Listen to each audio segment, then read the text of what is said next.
Linda, I'm sorry. I hit a flat tire. Can you believe that this morning of all mornings? It's all right, Tomas.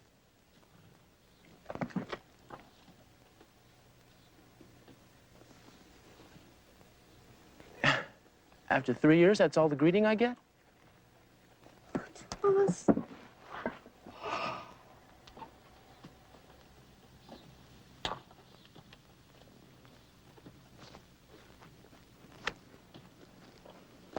Did the bus have air conditioning? Mm-hmm. That's good. Want to see him treating my little sister right? I missed you. No. Tomas, you promised to hold your temper. I have. For 3 years, I've held my temper. Now that you're back, things are different. It's no different. Look, you're my sister. Who else is going to look out for you? I should never have told you. No, please, Tomas. No more trouble, please. Yeah. Come, I'm sorry. It's all right.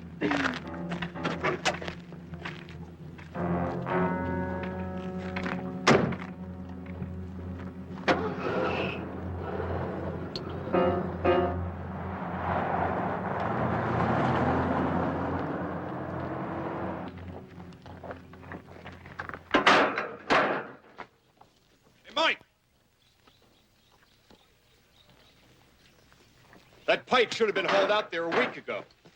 Might lose half the alfalfa as it is. Hey, Joe, climb down from there, will you? I'm getting a stiff neck.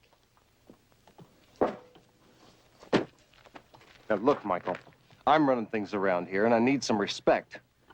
If I don't get it from my own cousin, I'm sure not going to get it from the hands. Anything you say, Joe. Hey, I mean it.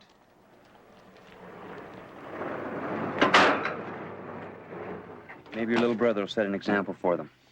Anyway, he's one to talk to about the alfalfa.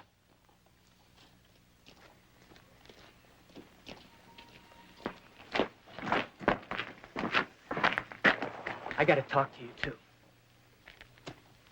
Let's go over there.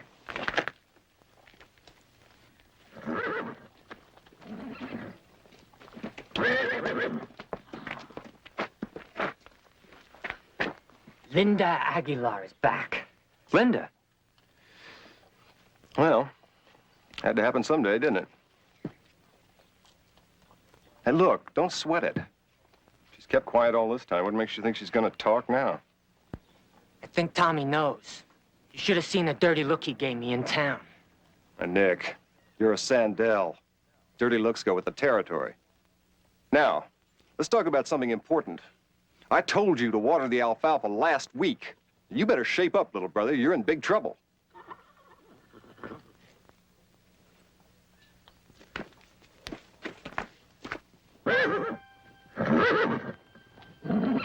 Victor, give me a hand here, will you? Victor! Ah.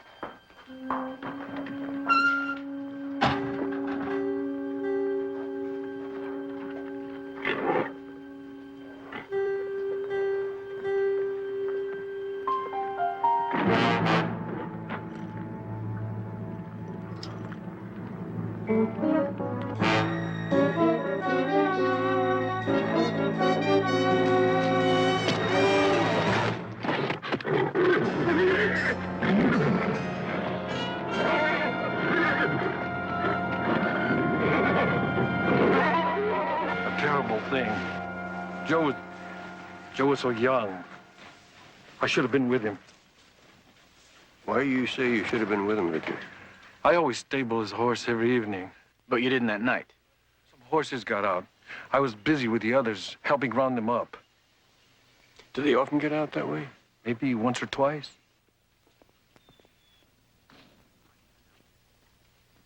Mr. Jones, I'm Michael Sandell.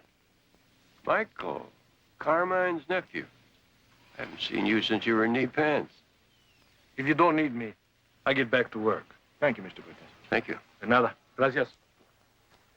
Mr. Jones, I'm worried about Uncle Carmine.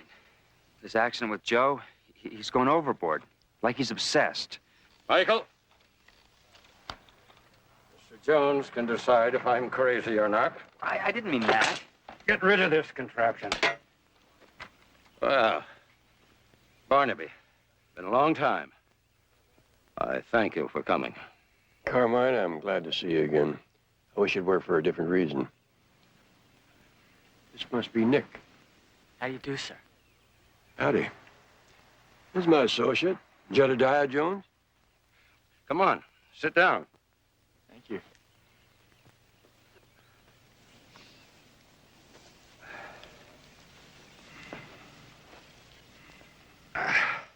Carmine, about that wheelchair.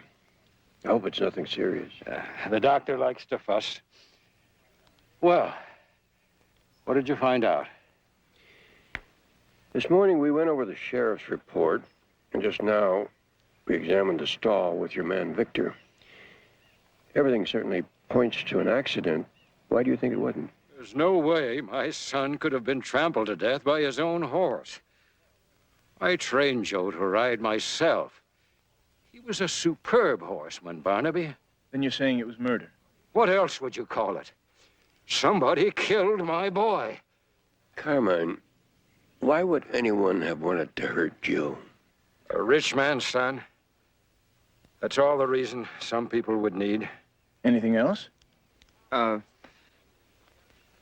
Pop, maybe Mr. Jones and J.R.'d like a glass of wine. Oh, of course. Forgetting all my manners. Maybe later. We'd like to talk with the sheriff some more right now. Find Joe's killer, Barnaby. Do it for me, old friend. Carmine, I'll investigate. We'll see what we come up with.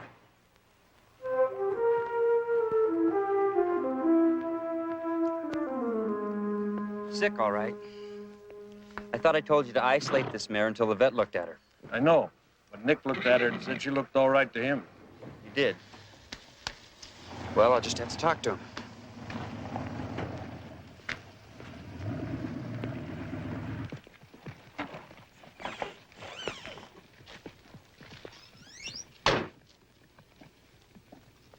You tell Victor to leave that mare in with the others? Yeah, what about it? I don't know what it is, but that mare's got something serious. I think it's infectious. Well, who put you in charge, anyway? Hey, look, you want to lose the whole herd? I'll bet you'd like to be in charge, wouldn't you? Now that Joe's dead. Hey, that'd be the day. Look, I'm only a poor relation. You're the one that's next in line. And right now, everything's going just fine for you, isn't it? You saying I wanted Joe out of the way? No secret you hated taking orders from him.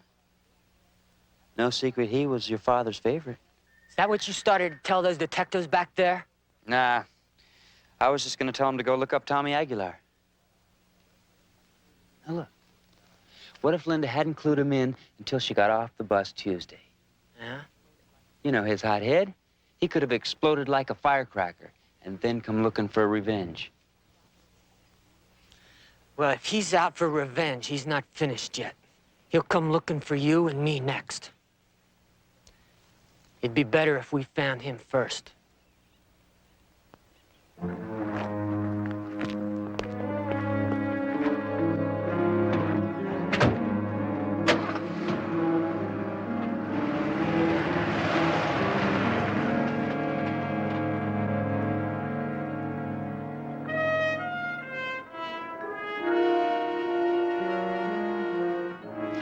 Barnaby was asking Carmine about who had motive. Michael started to say something, and Nick stopped him. Sounds typical. Those two couldn't agree on the time of day. Boys fight a lot, Sheriff? Well, Nick and Joe could get into it pretty good. What the hell, they're still young. What'd they fight about? I believe Nick always felt Joe was a favorite son, especially since Carmine put him in charge of the whole place. Of course, Joe was the oldest. But you know how it is sometimes with brothers. What about the nephew, Michael? Was he a fighter, too? No, not really.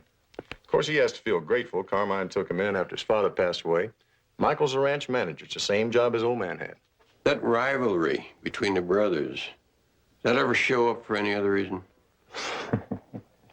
Sure, same reason wild stallions like to mix it up once in a while.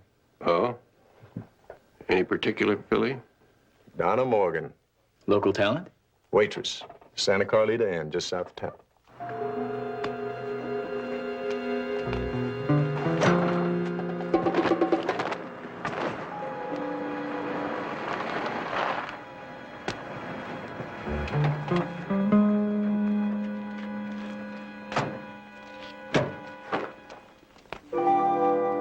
Hey, Tommy, what's happening? I got work to do. We haven't seen you around for a while. Not to talk to, anyway. Yeah, what's on your mind? We thought you'd been out to the ranch and maybe we just missed each other. I wouldn't go near the place. Not even to pay your respects? You know Joe was killed. Are you seeing something? But Michael here was thinking that, maybe you did it. But I said, no, Thomas. What reason did he have? He had nothing against Joe. Nothing worth killing him over anyway. Isn't that right, Tommy?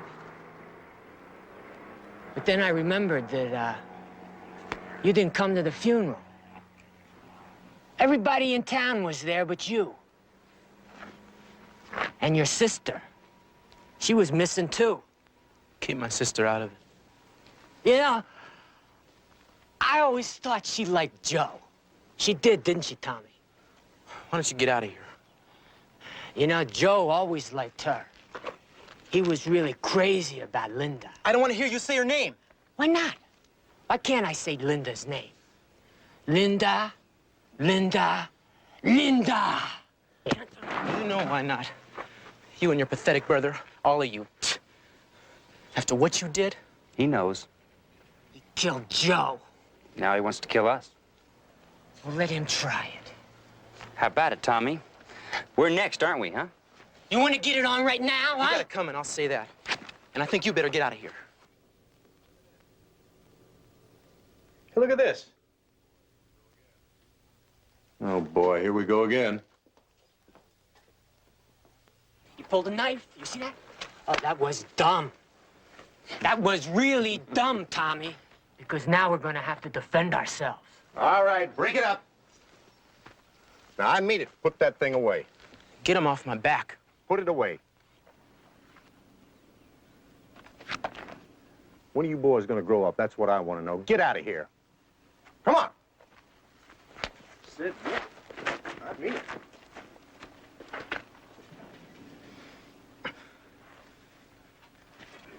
Get in there and get this thing out of here now.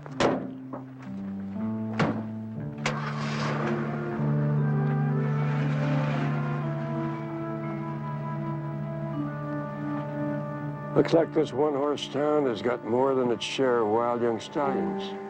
Yeah, I wonder who the guy with the knife is. Maybe we better find out.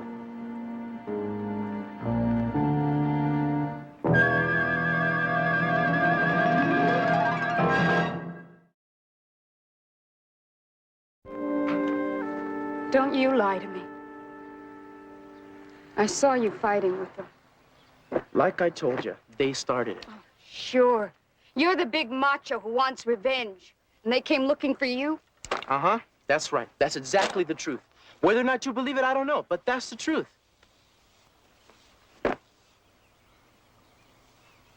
Hey. Listen. Look, I've been thinking about it. I think they were trying to find out if I knew about you and them. Yeah, they said I killed Joe. They said I did it because of you. For revenge. Oh, Tomas. Tomas, did you? Did I what? Did you kill Joe? Hi. I knocked at your door, but nobody answered. I hope you don't mind. I'd like to talk to you. I'm looking for Thomas Aguilar. Have the right place? What do you want? This must be Linda. Who are you? My name is J.R. Jones. I'm a private investigator. I'm looking into the death of Joe Sandell. Hey, why don't you just arrest the horse? They say he did it. Well, he may have had some human help. It has nothing to do with us. That depends on what the fight was about down at the feed store. Man, we were just fooling around, that's all. Do you always pull a knife when you're just fooling around? Look, what is it between you and the Sandell boys, anyway? Has nothing to do with Joe. Just Nick and Michael. That's right. You like Joe? Yeah, sure. Friends? Yeah, what's the matter, man? Can't you hear? I can hear. I hear good. It's just that I read something different on your sister's face.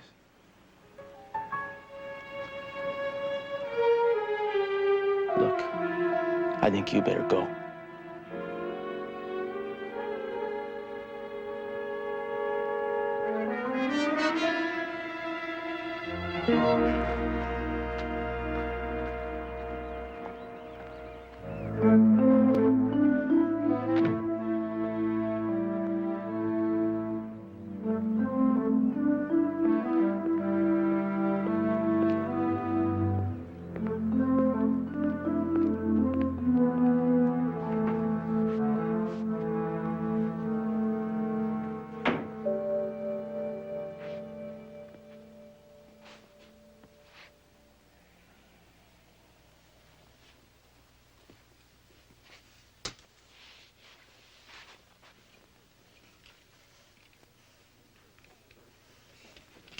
It's okay.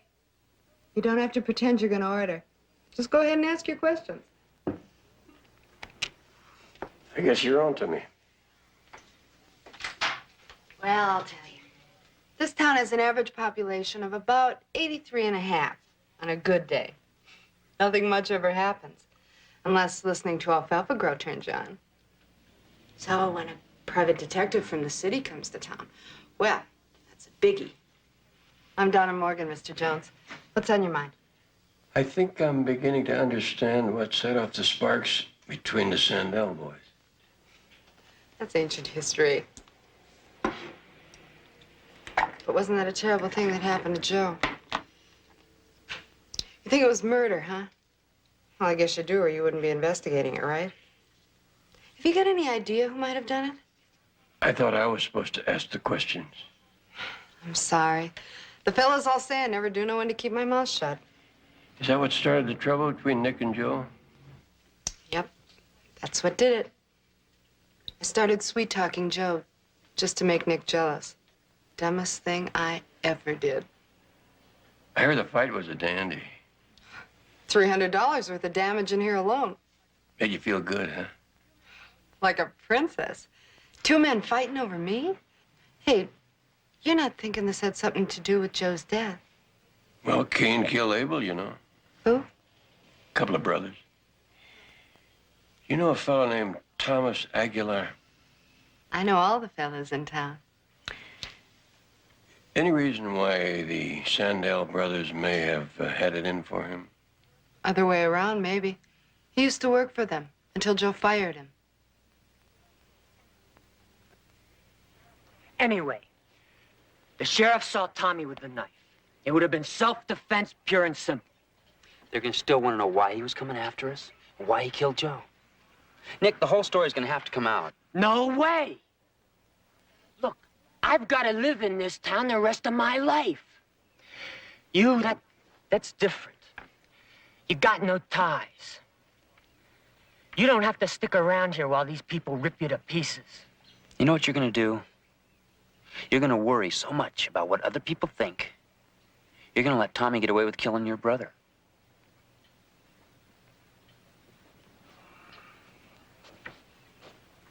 Still a lot of daylight left. You can do your paperwork later. I want to talk to you, Nick.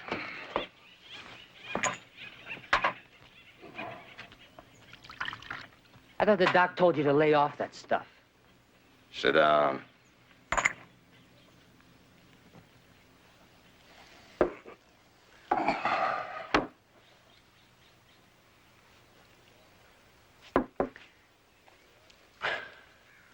I'm taking you out of the fields, Nick. You're in charge now. The whole ranch. You mean that? Michael will be overseer. Victor will move up to manager.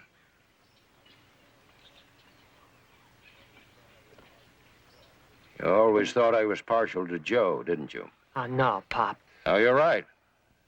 I was. Only thing was, I didn't know it till he was gone. I always thought it was just because you were so different. Always giving me a hard time. Never giving a damn about this place. But I was wrong, Nick. Only reason you were like you were is because I was like I was. I'm sorry about it, son. Gonna try to make it up to you. I can't blame you if you hated Joe. That was my fault, too. No, Pop. No. I never hated Joe. I miss him, Nick. I really miss that boy. And I want the one that killed him. Me too, Pop.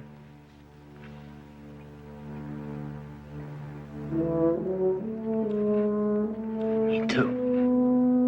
Nick said he was just asking Thomas why he and Linda were the only ones who didn't show up for Joe's funeral. Thomas went for his knife. No. There's more to it than that. You could just feel the animosity between them. They didn't like each other.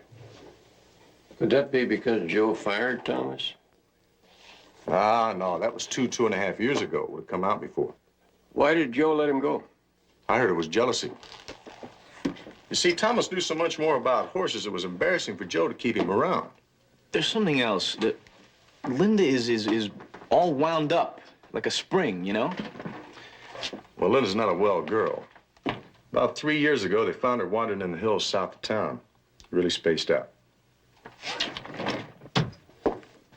Drugs? Yeah. She was shaking, went stiff as a board, rushed her to the hospital over at Culverton. She just got back in town. 3 years. Staying with relatives in L.A., so I heard. When did she get back in town? Last Tuesday. Wasn't that the day Joe Sandell was killed? I guess it was. You see a connection there? Either connection or coincidence, one or the other. Tommy! Come on, Tommy. I know you're here. Your truck's outside.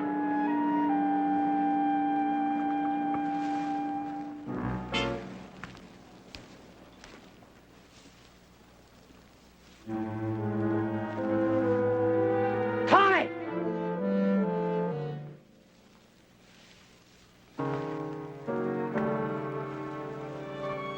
Come on, Tommy. Show yourself.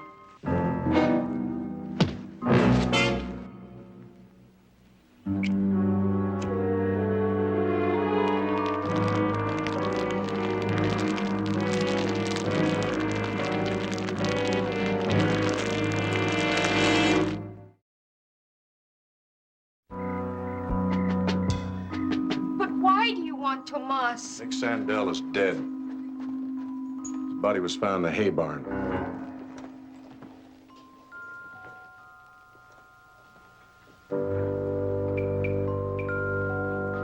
No. Tomas had nothing to do with it. That's what we want to talk to him about, Linda. Did he or didn't he? Take a look outside, Roy. Where is he, Linda?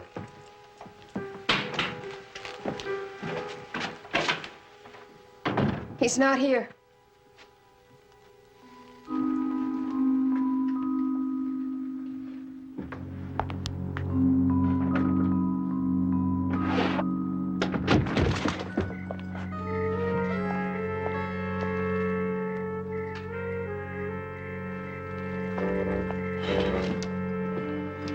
He's not here, huh?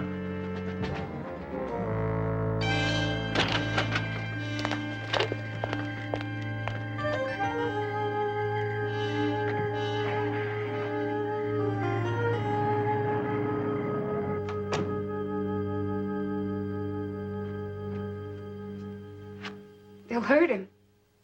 I don't think they want to do that, Linda.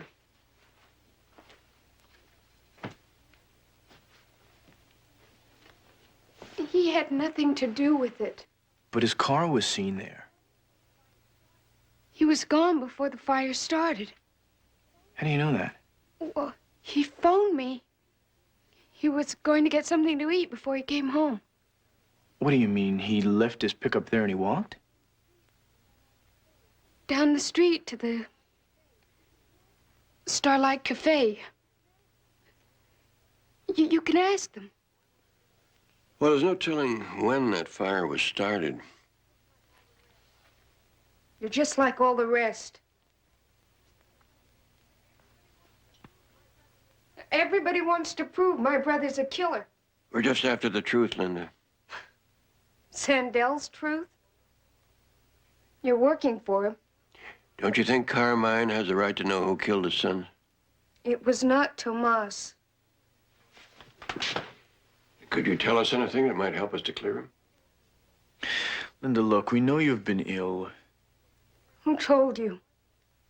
Was that Donna Morgan, wasn't it? It wasn't Donna. Were you at the inn that night?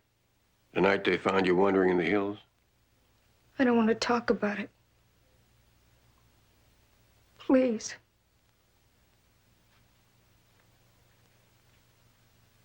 I can't.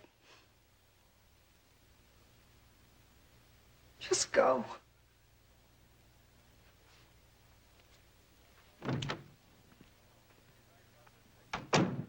Better be right about this, Victor. I only said I think I know where Tomas might be.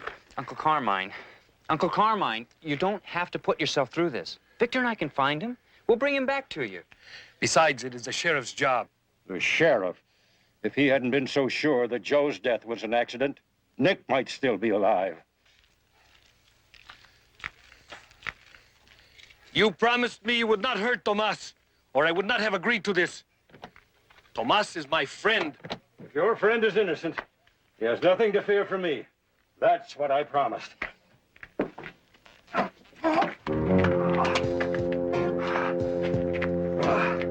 That does it. You're going back to the house. No. There are already 2 dead in the Sandel family. Do I have to drive myself? Victor, call the doctor. Bring out the wheelchair. Hurry! Sure I can't fix your breakfast. No, thank you. We ate at the motel, but I could use a glass of milk. Coffee's fine. Just wanted to show JR here I can cook, too. I'll just bet you can. Hey, when you're through playing detective, why don't you come on back? Saturday night, this place really gets down. Did you hear that Nick Sandel was killed last night? Yeah, I heard it. Donna, did something happen to Linda Aguilar in here about 3 years ago? You sure dig deep, don't you? Yeah, something happened to Linda. Because she was looking for something to happen to Linda. She come in here often? Never saw her until that night. She homesteaded a table over there and waited for action. She alone? Oh, yeah. And she had that look in her eyes. You know, like the kids you see that just got off a bus in the city. Scared, defiant, looking for excitement. Did you find any? She found trouble. A man? Men. Are you talking about Nick and Joe Sandel? That's who you're trying to find out about, isn't it? And don't forget Cousin Michael. He was there too? He was there, too.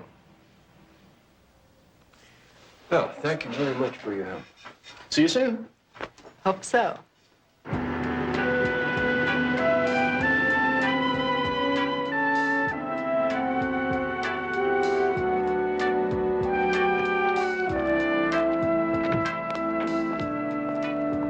Good timing. What do you mean good? It was perfect considering I drove all the way from Fairview Sanitarium by way of Sheriff Simmons. He told me where you were.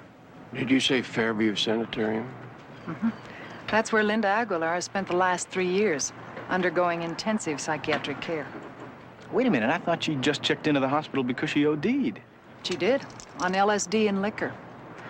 But 3 weeks later, they transferred her to the sanitarium. Did you talk to her psychiatrist? Mm-hmm. A Dr. Walker. He couldn't tell me much, or wouldn't. I have the feeling there's a lot more to Linda's story. Barnaby, Something terribly traumatic has happened to that girl. And I think it's important we find out what it was. You think it has a bearing on the case? It must have.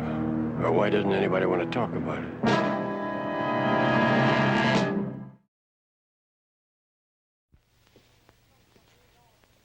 I don't want to talk about me at all.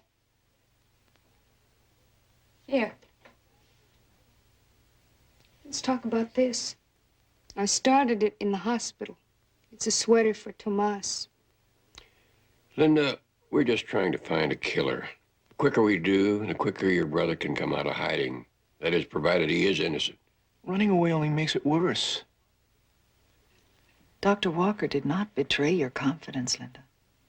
So you're the only one who really knows whether your story will help Thomas.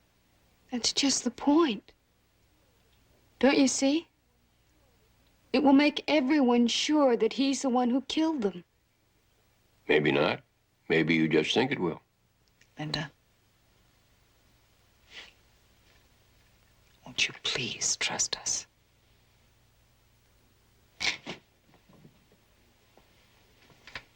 Linda, that night at the Santa Carlita Inn, I assume that's where the liquor came from.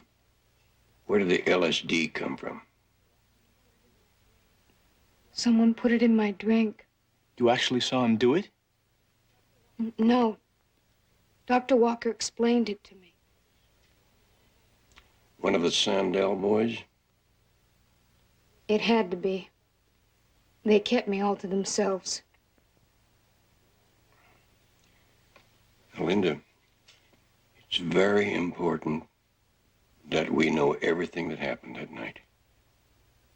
Won't you please tell us?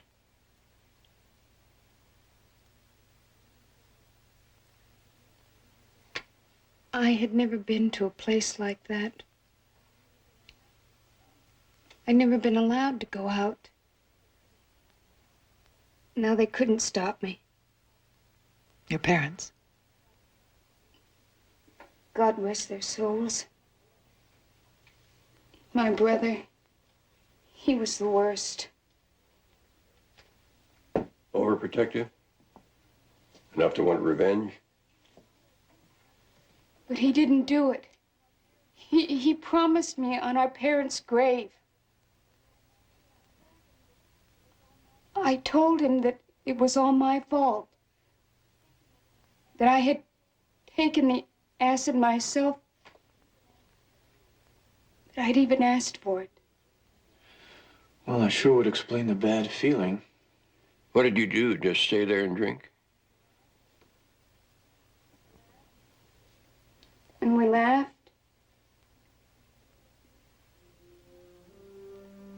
It was more fun than I ever dreamt it would be. And then I started having this strange feeling. I was leaving my body. There it was. I could see it. But it wasn't mine anymore. And then...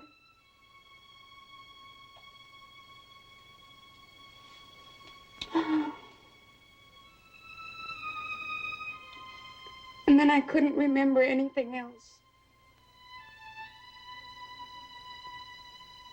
Nothing at all. Until Dr. Walker made me remember. We were in a car, driving somewhere in the mountains.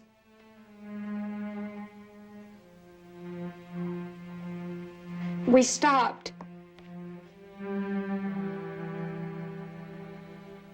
They dragged me into a field. And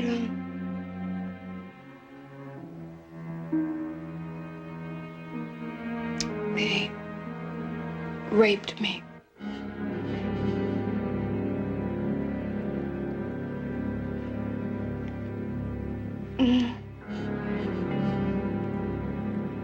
I'll look after her. I'll see you at the ranch.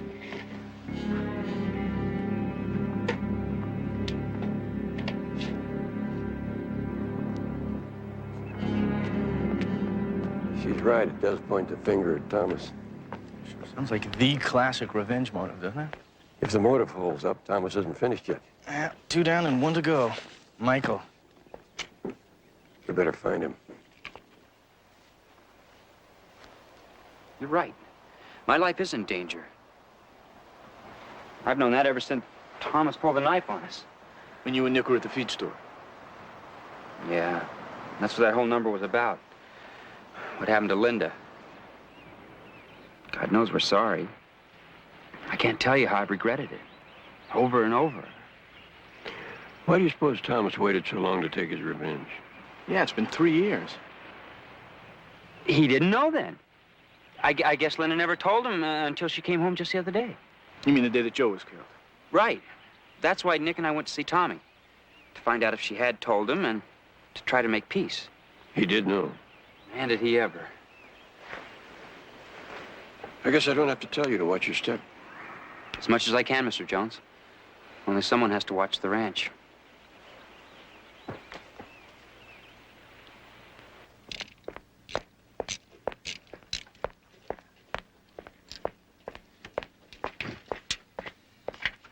Victor, you've got to help me find Thomas. No. I will not betray him. But you agreed to take Uncle Carmine out there. That was different. He made me a promise. Victor, Thomas wants to kill me, like he did Nick and Joe. You do not know this. I just want to make peace, that's all. Stop the bloodshed. Por favor, do not ask this of me. He is like a son to me. Okay. You go see him yourself. Tell him I'll meet him any place he chooses, and I'll come alone. It's his life, Victor. You cannot decide for him.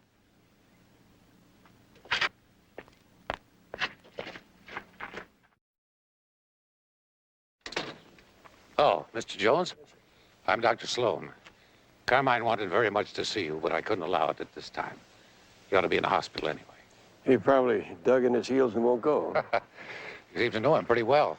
Yeah, we've been friends a long time. Well, then I can tell you this.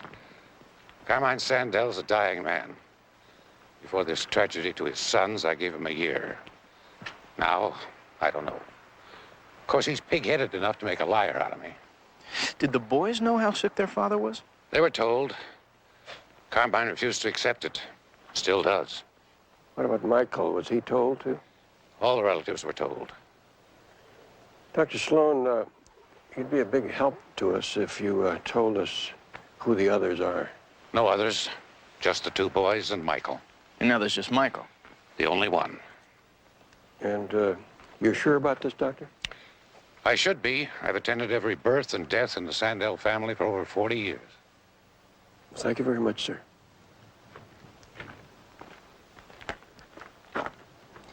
Jedediah, keep your eye on Michael. Don't let him out of your sight.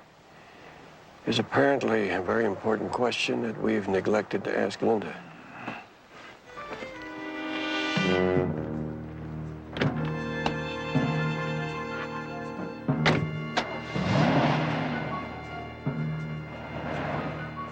Well, tell him you looked and looked, but you just couldn't find me.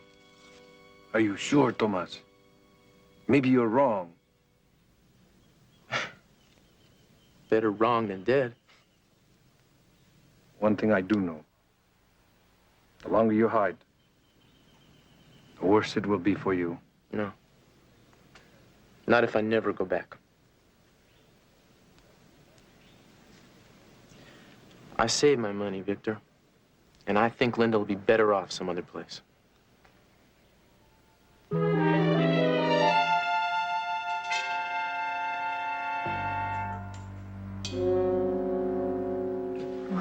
you forget something?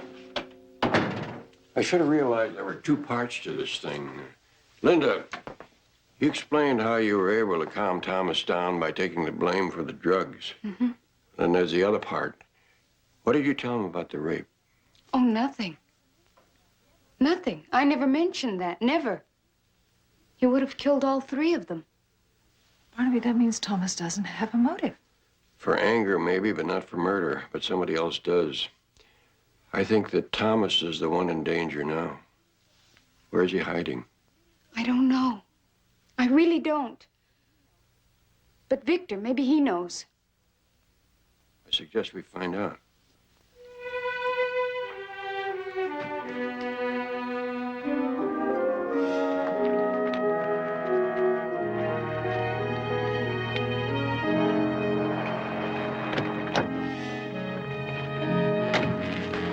Barnaby, I can't find Michael anywhere. He's gone. Maybe call the sheriff. Linda, what are you doing here? Please, Victor, tell them where Tomas is. We think Michael will try to kill him if he gets there first.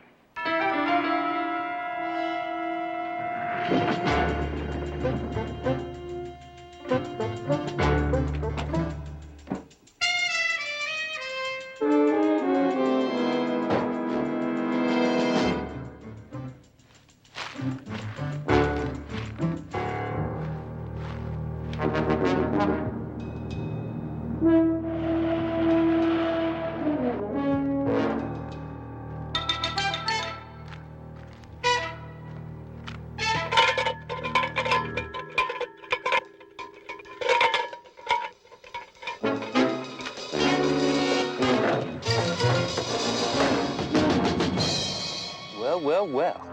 You certainly are a hard man to get to see. Gotta have an appointment.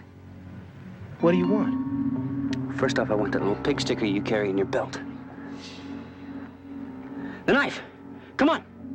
Come on! Slow.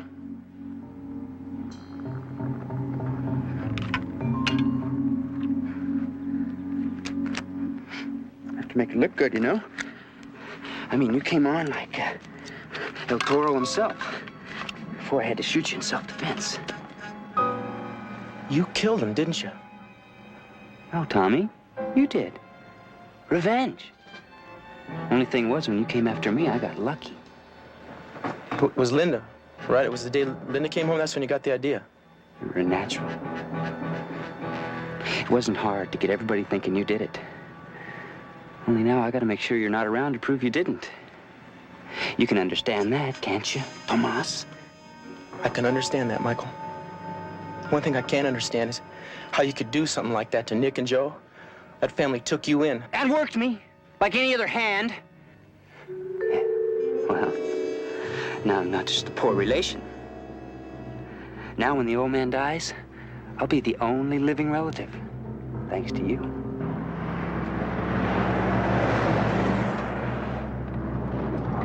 I said, get out of the car, now!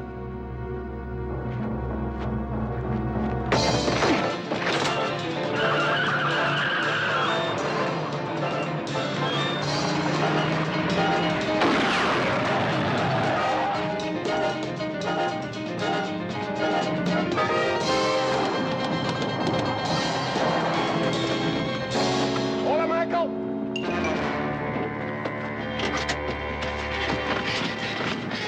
Are you all right? I don't have to shoot you.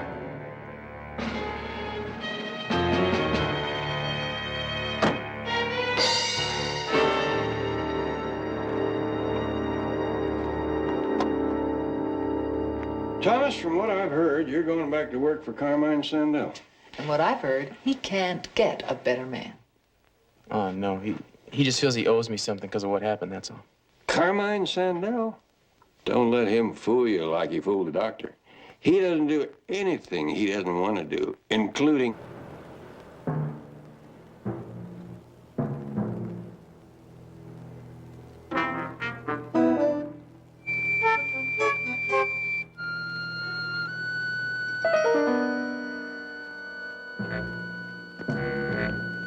Come on, what's taking you so long? You don't want me to drop this stuff, do you? Okay, just one more load.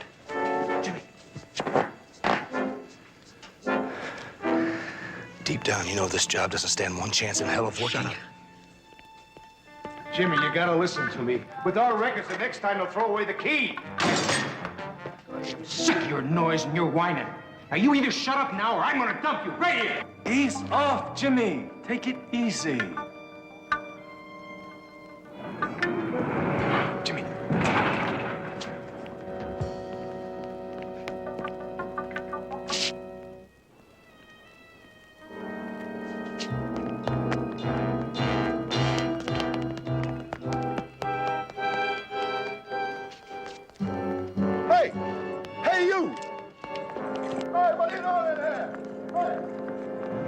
you he'd try something.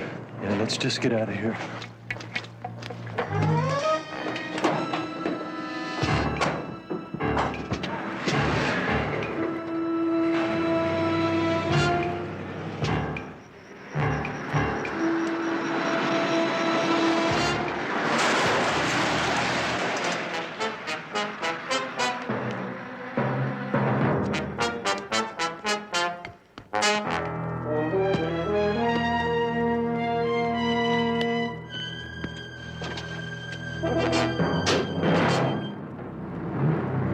Dad? Back to sleep, Charlie. It's okay. We're just clearing out of here. Where's Uncle Jimmy? We decided not to go into business together. So he took off. His friend, too? Yeah. We won't see any more of them. Now, come on. Get back in the sack. I'm glad it's just the two of us, Dad. So am I, Charlie. Well, I'll see you in the morning.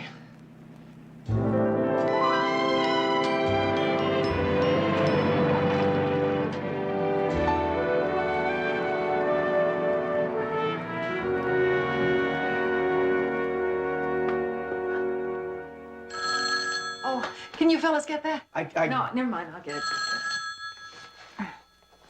it. Barnaby Jones Investigations. May I help you? Yes, I'd like to speak to Betty, well, I think her name's Jones now. You're right. This is she. It is? Doesn't sound like her. Oh, really? How is Betty Jones supposed to sound? Like someone who'd know about the Mumbo Jumbo Pizza Palace. Don Hopkins, is this really you? Well, the princess does remember the frog. Don Hopkins. Good grief. Do you realize how long it's been since I've said that name? Yeah, it's too long. We have a lot of catching up to do, lady. Are you here in Los Angeles? Well, it's just a stopover. What are you doing for lunch? I think I'm meeting you. Just tell me where and when. Well, no, there's a restaurant near the office here, Cromwell's. It's on 7th. About half an hour? Lady, you just made my day. Oh, and be sure and wear what I always adored on you. What's that? Your lovely face. Goodbye.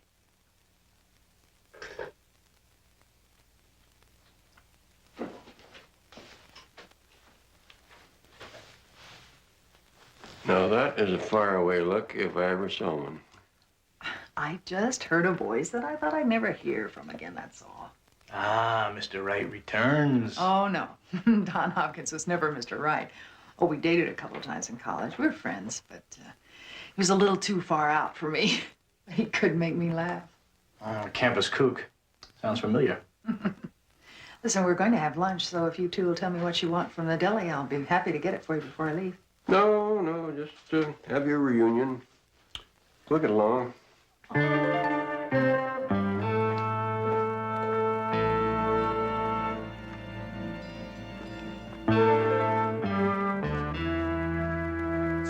worth more than $3,000. Look, I'll tell you what I'll do. If I don't make it back by the end of the month, it's yours. If I do, you get your $3,000 back plus 500 interest. Would you fall out of a tree or something? It's a piece of junk. Oh, come on, Vince. All those months in that crummy cell. We always said, whichever one of us needed a friend. All right. I need one. Okay. But what's the rush? It's a deal I got in Utah. It's a strip mine operation with a guarantee of a payback in a couple of weeks. Now, I need the money to buy in. Swear you'll be back? I'm leaving you my camper. Now, come on, Vince. How about it? Okay, I'm gonna need a couple hours to raise that kind of bread. Sure. Oh, one more thing. Don't tell anybody I'm in town, okay? Why should I? All right. 2 hours right here. Okay, and don't forget the pink slip.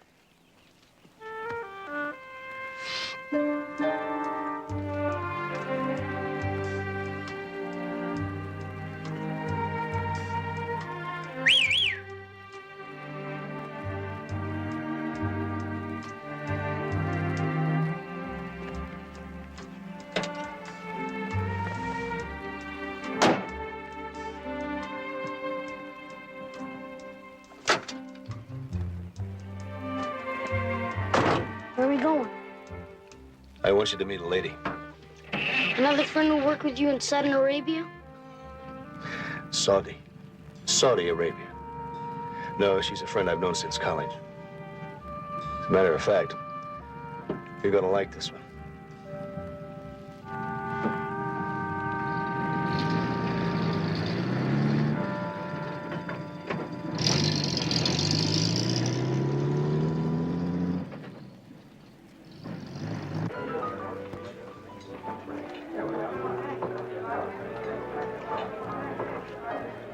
You know, Charlie, I get the idea that perhaps your father doesn't feed you very often. Sorry. I never talk with my mouth full.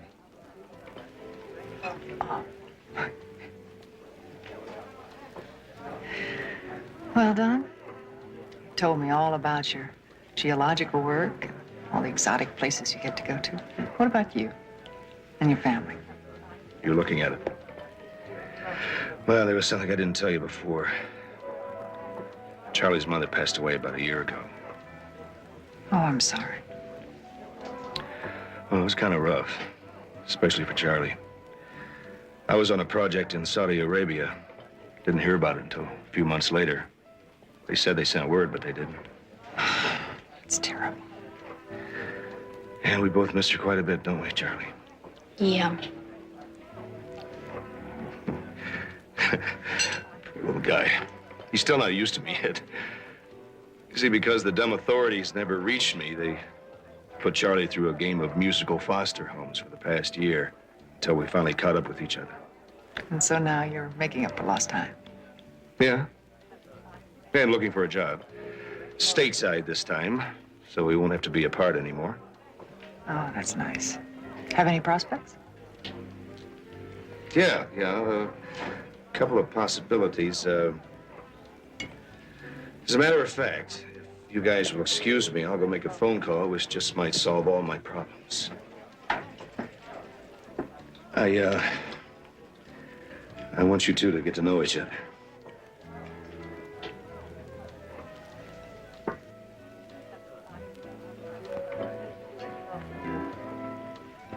All right, Charlie. What should we talk about? Whatever turned you on. All right. Let's talk about you. Waiter? Yes, sir. This is for my tab for my table, and the rest is for you. Oh, thank you, sir.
Hey, Hopkins, over here. Did you get the money? Oh, that's great. Vince, after we finish our business, would you do me a favor? Would you take this note over to the Cromwell restaurant and give it to my son? He's waiting there with a lady. It's very important to me.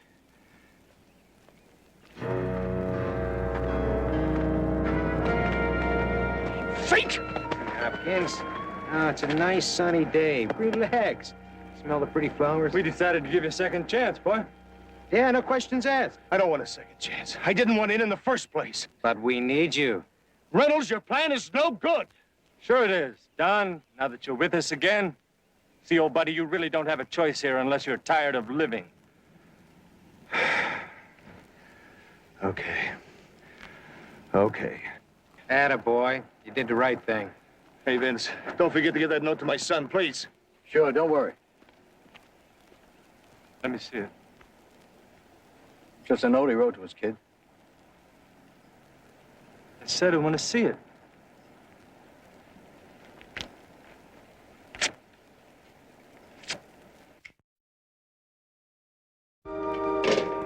Well, nobody fitting Hopkins' description has been hospitalized or arrested since noon.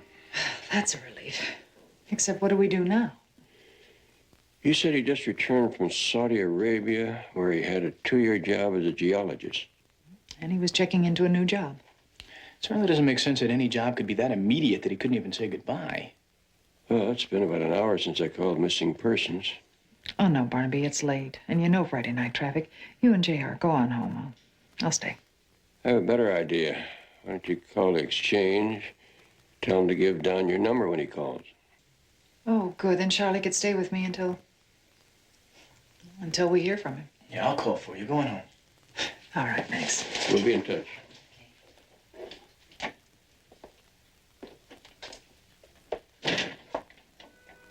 Still no word for him, right? Charlie, sometimes business deals can be very complicated. People talk, time passes. I'm sure your father will contact us as soon as possible. And if he doesn't, what happens then? Well, I'll tell you what's going to happen now. You are going to come home with me. And your dad can pick you up there, okay? It's okay. You don't have to bother. Bother? Charlie, it's no bother. Why are you doing it? Because your father's an old friend of mine. And you're a new one.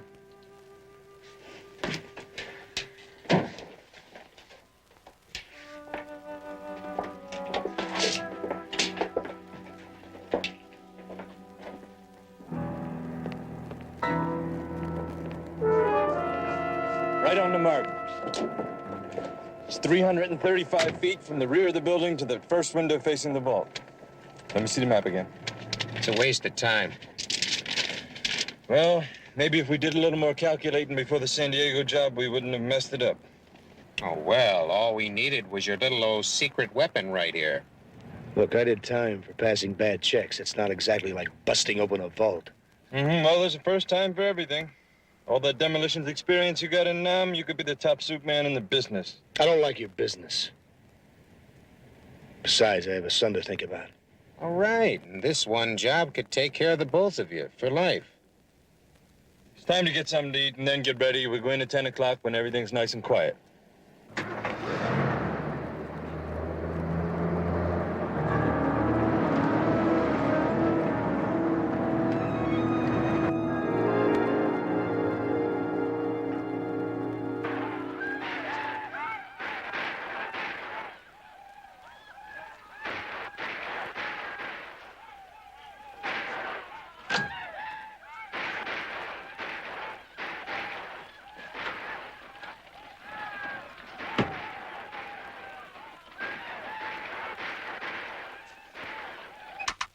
Hey. We interrupt this program for a very important news bulletin. Huh? Dateline Betty Jones' apartment. A very reliable source reports that Charlie Hopkins is having trouble staying awake. Who says? I do. And as it's my apartment, I get to make all the rules. You're not fair. Oh, I'm not, huh? I'll tell you how it ends in the morning. I've seen it 5 times. There we go. Well, that is a nice, cozy bed. Well, Dad says to be nice to you. Oh, he does, huh? Hey, wait a minute. Wait, out. Don't you usually take off your clothes before you go to bed? Not in a sleeping bag. This isn't a sleeping bag. All right.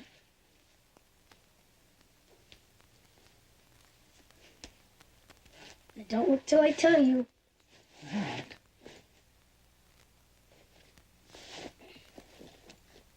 All right, now. Okay. Betty? Yeah. How come you don't have kids of your own? Well, I was married once to a wonderful man. His name was Hal. We wanted children, lots of them, but he was, well, he died. And so it just didn't happen. Do you miss him? Yes, very much. I guess missing people is just something you gotta get used to.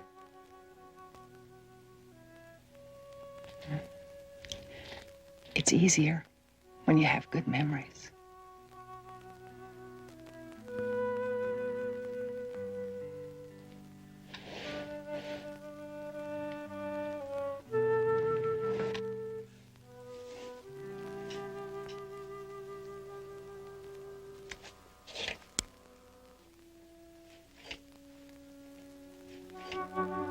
Betty?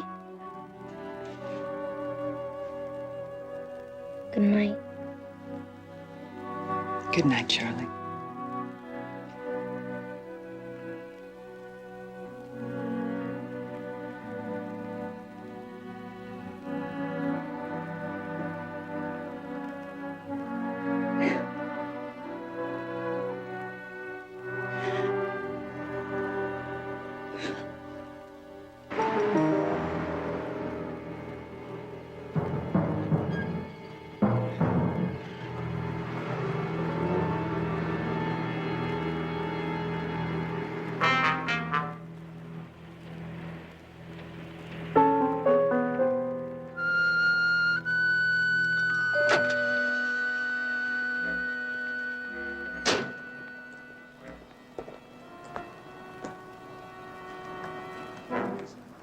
Hey, let's go.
Okay, Jimmy.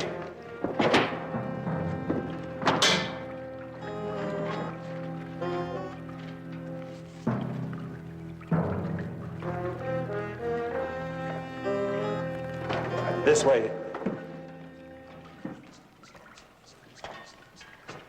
You stay close and follow me. Come on, come on.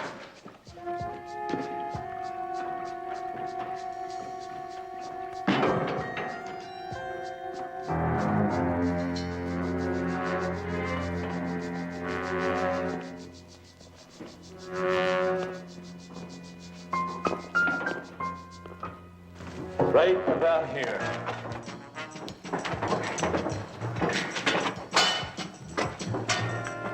Let's go to work. Come on, Hopkins. You're going to get your hands dirty. I'm the specialist, remember? You just break through the wall. I'll take care of the charge. Besides, I have equipment to check out. Dynamite caps, wiring.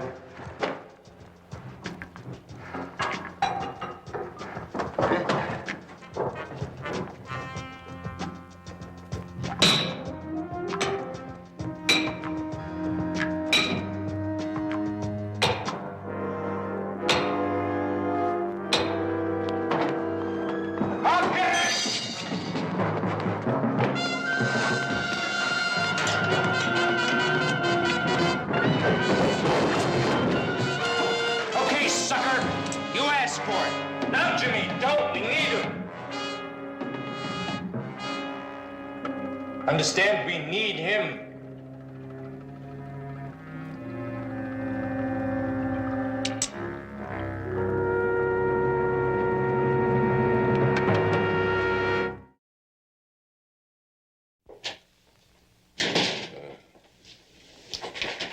I see. Well, thank you. Anything? Lieutenant Biddle just told me one place we could stop looking. Saudi Arabia. Or any other foreign country that Hopkins says he worked in the last couple of years. You mean he wasn't drilling for oil? Not unless they discovered it in San Quentin. Barnaby. It's only been out a few weeks. What was the rap? Bad checks. Well, at least we know the real reason why he couldn't come back to get Charlie after his mother died. This guy's an ex-con, and maybe he's mixed up in something again. That's possible. What? Maybe Charlie's got some ideas that could help us. Good idea. Let me get him. Charlie. He's gone. Charlie, come on, come on. Get up. Let me go. I'm not going back to my father. Let me go. I'm not going back. It's okay. It's the law. That's what they put kids that don't have moms or dads. And I won't go back. I won't. Charlie, I promise you that we're gonna find your dad. You hear me? Charlie? I give you my word, but you have to trust us. Please, Charlie. We are your friends.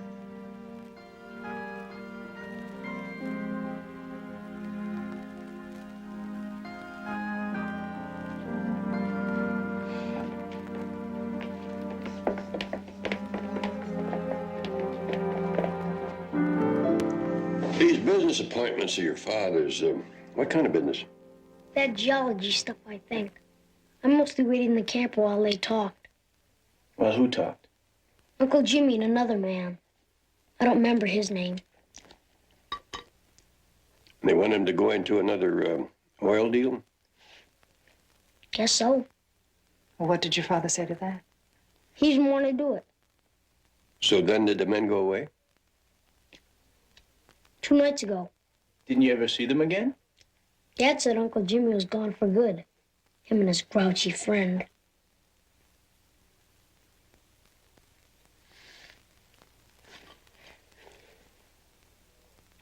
Good work, Mr. Detective. Now, why don't you go check out the lab, see if there's any more cookies in there.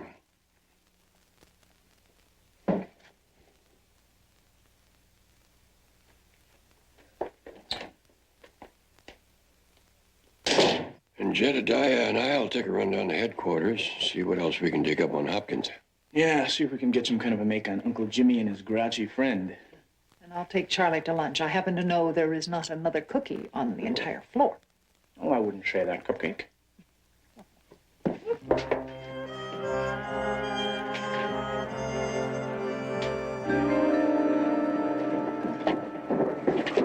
Yeah, okay. Yeah, that'd be about it. All right, specialist, do your stuff.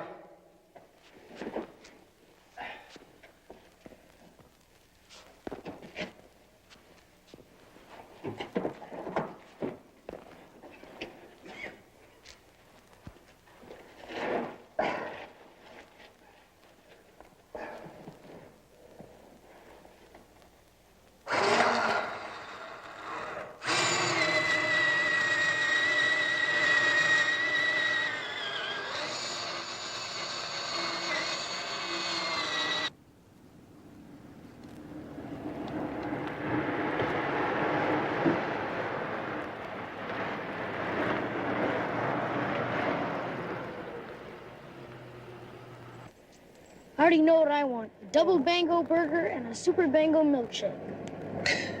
Listen, I'm on a limited budget. Charlie, have you been here before? No, but Dad and I stopped in the same kind of place 2 days ago. But it wasn't this place. No, it was right near the ice company, where Dad and Uncle Jimmy went to see about some night work. Ice company? You mean where they make blocks of ice and ice cubes? I don't know. The sign said I-C-E. Doesn't that spell ice? It sure does. I wonder what they were doing there. Getting a job, I guess. Honey, can you remember anything about the building? I mean, was it a big building? Yeah, kinda. Can you remember anything else? I mean, to have smokestacks? Was there a parking lot? Did they have... There was a big parking lot, but not many cars in it, though. Just big orange machines, you know, the kind they use when they're gonna build streets and stuff. Earth-moving machines. A construction company, was that it? Yeah, I think so. I'll be right back. Where are you going? That phone booth right over there.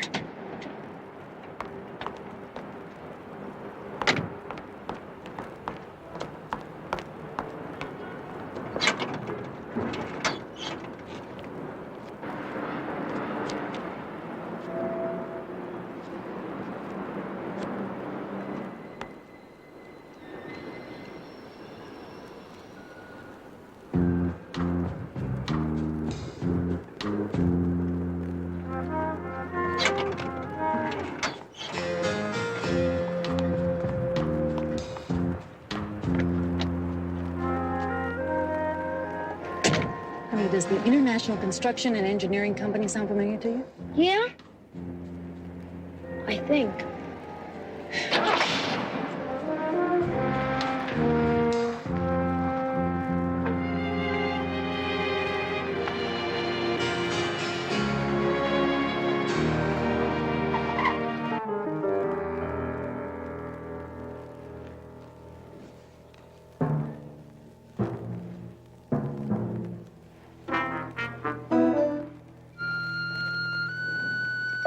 Hand me the padding.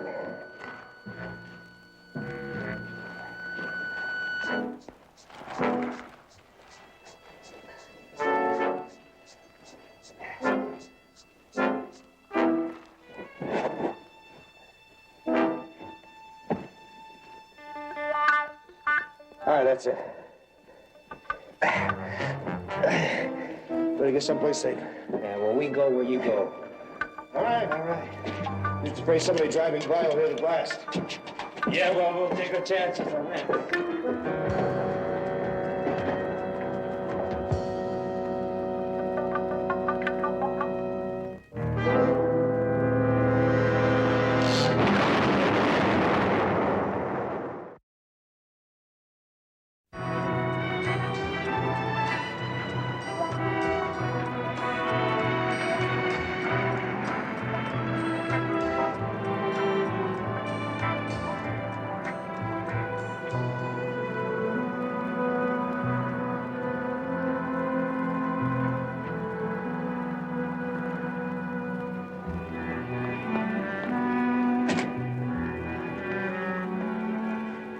Yeah, this is the place.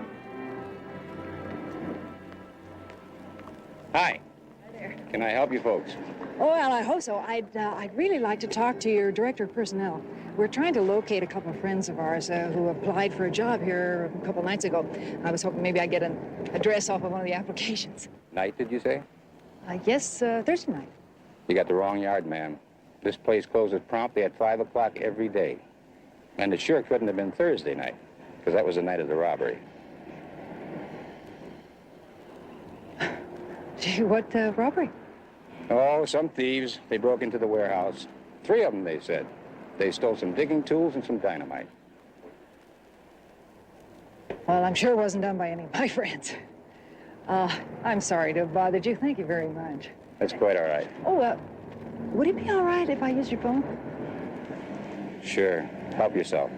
Thanks a lot. You're welcome. Dad wouldn't have stole those things. Of course not, honey. Maybe that's what happened. Maybe he saw the robbers. Yeah, well, maybe that's just what happened.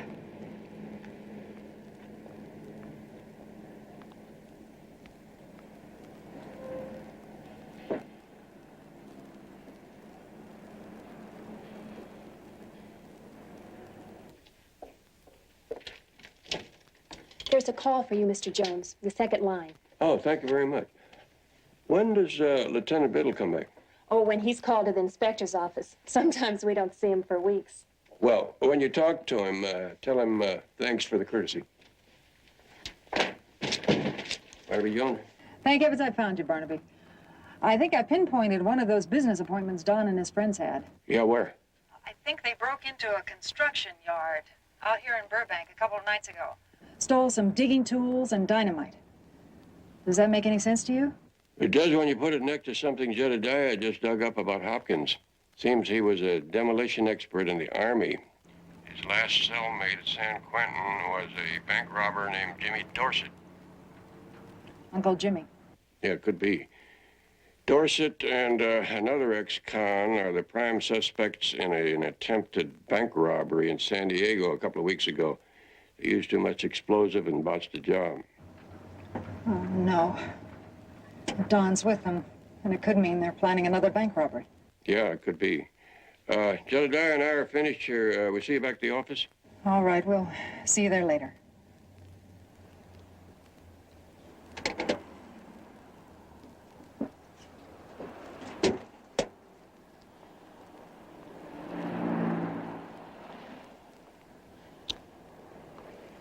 You said that other drive-in was near here. Do you think your tummy might be able to find its way there?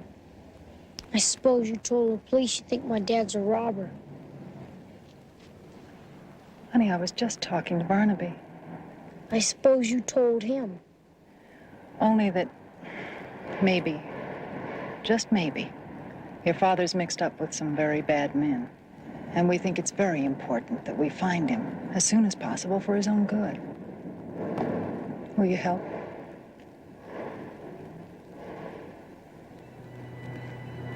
Come on.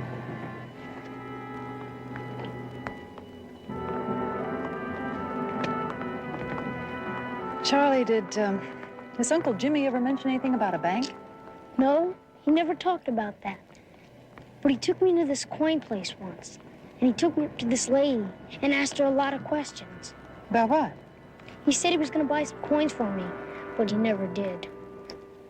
You wouldn't by any chance remember the name of the coin place, would you? No. Was it near here or far away? I think it was around here somewhere. I remember we passed the airport. Do you think you could find it? Yeah.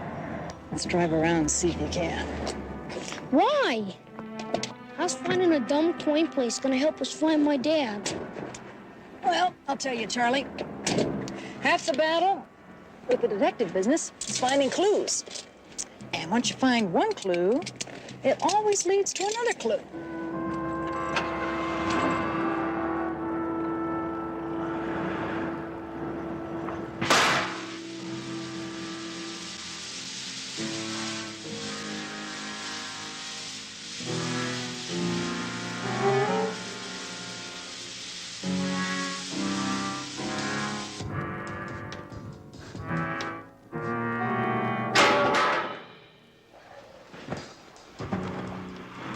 Give me the pad.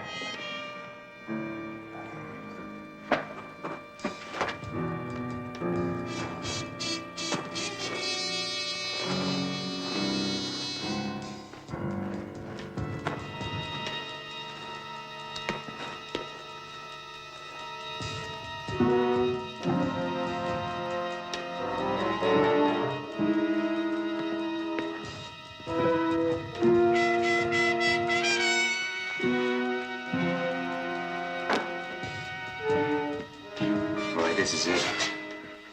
We're gonna be rich.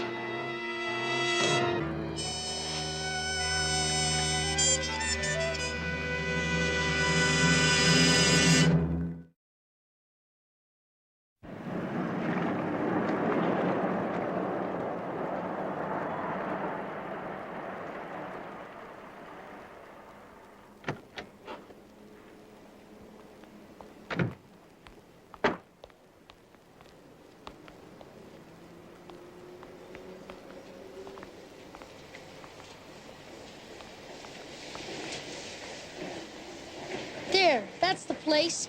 I remember it now. All right, Charlie. I want you to stay here, and I'll be right back. Why can't I go with you? Please do just as I say.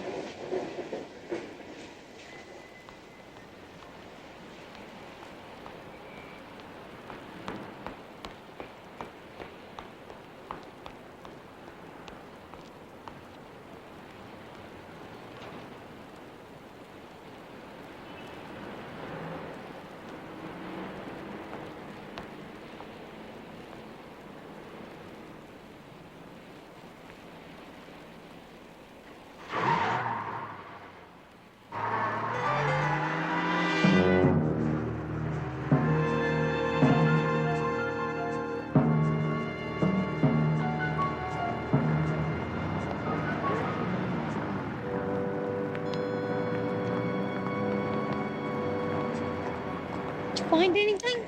Not a thing. I'm gonna have to make another phone call. Betty? If you found my dad and those men here, would it mean they were robbing that place? No, honey, not necessarily. But Dad said he didn't want to be in business with them. Charlie, do you think your father was afraid of them? Yeah, I think so. Maybe they're forcing him. What? Oh, nothing, honey. Anyway, it doesn't matter. There's no one there. Listen, while I make a call into the office, I want you to order us 3 triple bangos and a couple of shakes, okay?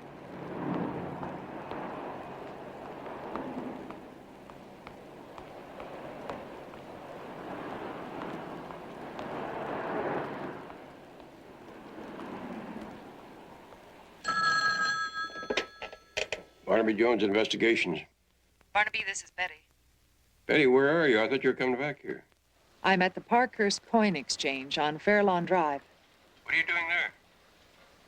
Well, I'm very much afraid I've found the place that Charlie says his father and Uncle Jimmy were very much interested in. Are they around there anywhere? No, I checked the back and the front. It's deserted. They're closed on weekends. If this is the place, I'm quite sure they haven't broken in yet. I'd go along with that except for one thing. The equipment you said they stole was not for breaking in, it was for digging. Oh, Barnaby, I bet you're right. You and Charlie stay out of sight. We'll be right over. Come on, let's go.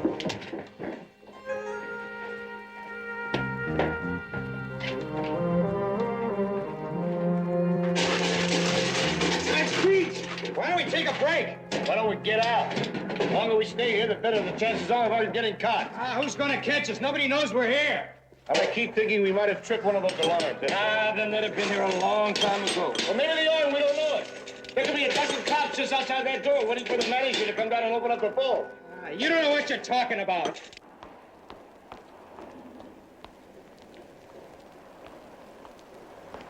Excuse me, sir. Did you see a little boy got so high? I didn't see anybody. But you had to. I sent him over here to order 3 triple bangos and a couple of shakes. He had a striped T-shirt. Lady, I said I didn't see him. Now, what do you want on your hamburger? Oh, no, I don't want any hamburgers. Charlie?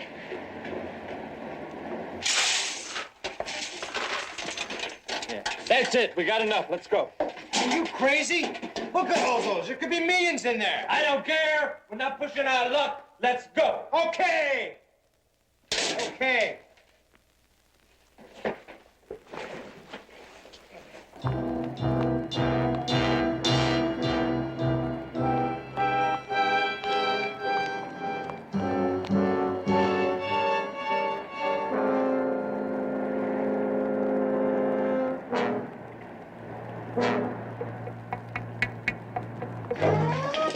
Hey, it's daylight. Don't forget the helmets.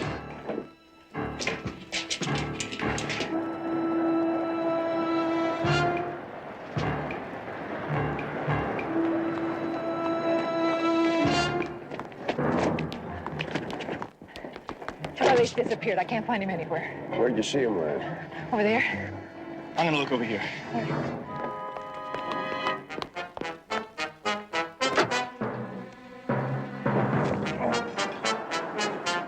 Okay, let's move it.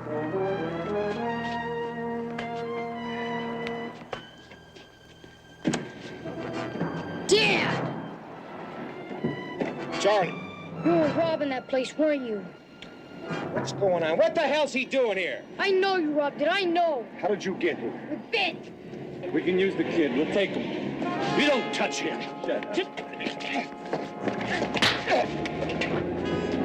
Crazy Hopkins. Charlie, get out of here! Charlie! Charlie, get out of here!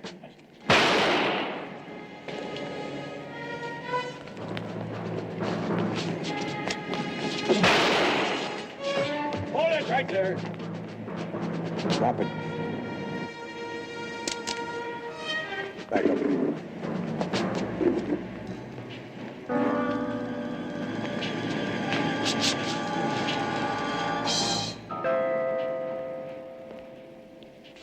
I'll get an ambulance. Are you all right? It's okay, Charlie. It's okay.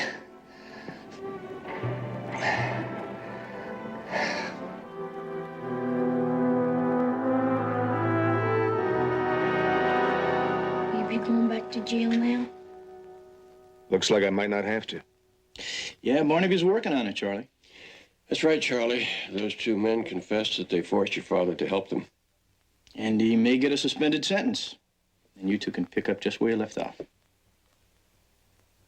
And Charlie, I'm never going to leave you again. I've never said that before. But I mean it. Sure, Dad. Well, you two have a lot to catch up with. We'll be moving along.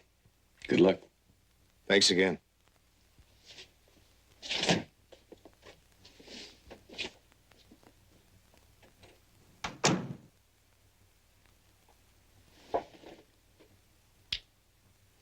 Bye.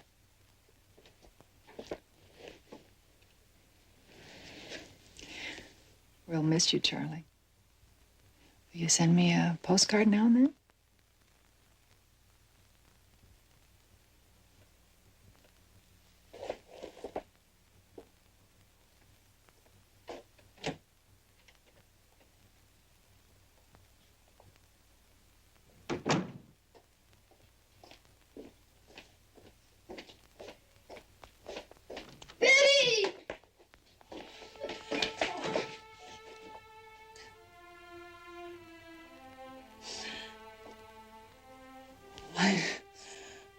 I know everything's gonna be just great for you now.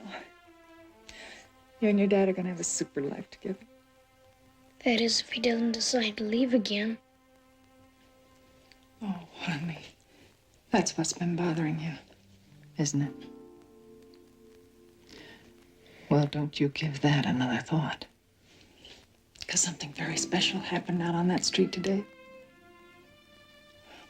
I'd give anything if I could explain it to you. Your father offered his life for you. You can't love anyone any more than that.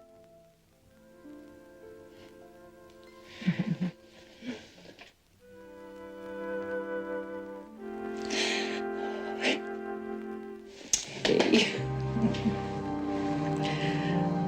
Don't forget those postcards.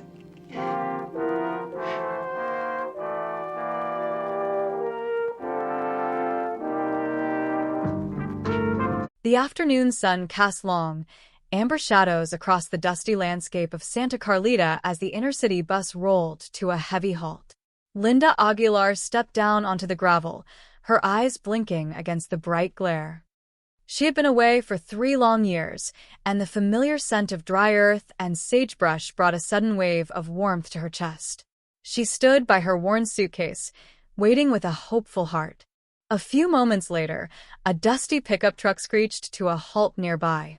Tomas Aguilar, his face flushed with exertion, jumped out of the driver's seat and ran toward her. He looked older, his shoulders broader from years of hard work, but his eyes were exactly as she remembered. "Linda, I am so sorry," Tomas said, breathing heavily as he wiped his brow. "I hit a flat tire on the way. Can you believe that this morning of all mornings? Of all the times to have bad luck, it had to be today." Linda smiled, her heart swelling with affection for her protective brother. "It is all right, Tomas," she replied softly, her voice carrying the gentle calm she had worked so hard to regain. Tomas stopped in his tracks, looking at her with a mixture of disbelief and deep emotion. "After 3 years, that is all the greeting I get? Just it is all right?" Linda laughed softly and stepped forward, throwing her arms around his neck. Tomas held her tight, the tension in his shoulders finally melting away. When they stepped back, Linda looked at the dusty vehicle and then at the sky, trying to keep the conversation light. "Did the bus have air conditioning?" Tomas asked, trying to find his footing. Linda nodded with a smile. "It was actually quite comfortable." "That is good," Tomas said, his voice turning protective as he looked her over. "I want to see him treating my little sister right. I mean, the whole world should treat you right." "I missed you so much, Linda." "I missed you too, Tomas," she said. But then she noticed the familiar, intense spark in his eyes, a spark that usually spelled trouble. "No, Tomas, you promised to hold your temper." "I have," Tomas insisted, his voice rising slightly as the old frustrations bubbled to the surface. For 3 years, I have held my temper. Now that you are back, things are different. It is no different, Linda pleaded, her hand resting on his arm. Please, let the past stay in the past. Look, you are my sister, Tomas said defensively. Who else is going to look out for you if I do not? I have to protect you. Linda sighed, a shadow of regret crossing her face. I should never have told you anything. No, please, Tomas, Linda said, her voice filled with a gentle earnestness. No more trouble, please. We have a chance for a fresh start. Let us take it. Tomas looked at her sweet, pleading face, and the anger left him as quickly as it had arrived. He smiled apologetically and rubbed the back of his neck. Yeah, he said quietly. I am sorry. It is all right, Linda said, relieving him of his worry. Let us just go home. Chapter 2. On the sprawling acres of the Sandell Ranch, the atmosphere was far less peaceful. The afternoon heat was oppressive, and the pressure of running a massive agricultural operation was taking its toll on the family. Joe Sandell stood near the edge of a massive irrigation field, his arms crossed over his chest, shouting up at his cousin who was adjusting a valve on a piece of machinery. That pipe should have been hauled out there a week ago, Joe yelled, his voice tight with irritation. We might lose half the alfalfa, as it is because of this delay. Hey, Joe, climb down from there, will you? I am getting a stiff neck just looking up at you. Michael Sandell, Carmine nephew, wiped the grease from his hands with a rag and slowly climbed down the ladder. He maintained a calm, almost deferential demeanor, though there was a subtle undercurrent of exhaustion in his eyes. Michael had worked as the ranch manager for a long time, occupying the very same position his late father had held. Now look, Michael, Joe continued, stepping closer and tapping his own chest. I am running things around here, and I need some respect. If I do not get it from my own cousin, I am sure not going to get it from the hands. Everyone needs to know who is in charge. Anything you say, Joe, Michael replied smoothly, holding up his hands in a gesture of peace. I am not trying to argue with you. Hey, I mean it, Joe said, not entirely satisfied with Michael's quick submission. Maybe your little brother will set an example for them. Speaking of which, Nick is the one you really need to talk to about the alfalfa. He was supposed to oversee the watering schedule. Michael nodded, keeping his voice even. I got to talk to you too, Joe. Let us go over there, away from the crew. Come on. The two cousins walked toward the shade of a large oak tree near the stables. Once they were out of earshot of the other ranch hands, Michael turned to Joe, his expression growing serious. Linda Aguilar is back, Michael said quietly. Joe froze for a fraction of a second, his confident posture wavering before he quickly recovered his composure. Linda? He muttered, looking away toward the horizon. Well, it had to happen someday, didn't it? She could not stay away forever. Hey, look, don't sweat it, Michael said, offering a reassuring smile. She has kept quiet all this time, for 3 whole years. What makes you think she is going to talk now? There is no reason to believe anything has changed. Joe frowned, his mind racing. I think Tommy knows, he said, using the nickname for Thomas. He should have seen the dirty look he gave me in town earlier today. It was pure poison. Michael let out a short, cynical laugh. Now, Nick, you are a Sandell, he said, accidentally substituting his brother's name in his mind before correcting his thoughts. Dirty looks go with the territory when you are a wealthy, ranching family. People envy us. Now, let us talk about something important, like the business. I told you to water the alfalfa last week, and we need to get the crew moving on the southern pasture. As they walked back toward the main barn, Nick Sandell, Joe's younger brother, approached them with a stern look on his face. Nick had always felt like he lived in Joe's shadow, a feeling amplified by their father's apparent favoritism. You better shape up, little brother, Joe called out to Nick, falling back into his authoritative role. You're in big trouble if that crop fails. Nick did not answer his brother's taunt. Instead, he turned toward the stables and shouted, Victor, give me a hand here, will you? Victor, Victor, Victor, an older, dedicated ranch hand who had worked for the Sandells for decades, hurried out of the barn, wiping his brow. Victor loved the family, especially the young men whom he had watched grow up, and he always tried to maintain the peace on the ranch. Chapter 3. A pall of sorrow fell over the Sandell estate a short time later. The sudden, tragic news of an accident in the stables shook everyone to the core. Barnaby Jones, a seasoned and respected private investigator known for his sharp mind and gentle manners, arrived at the ranch accompanied by his bright young associate, Jedediah Jones, who was often called J.R. They found Victor standing near the main courtyard, his head bowed, his hands trembling slightly with grief. "A terrible thing," Victor murmured as Barnaby approached. Joe was so young. "It is a tragedy. I should have been with him that night." "Why do you say you should have been with him, Victor?"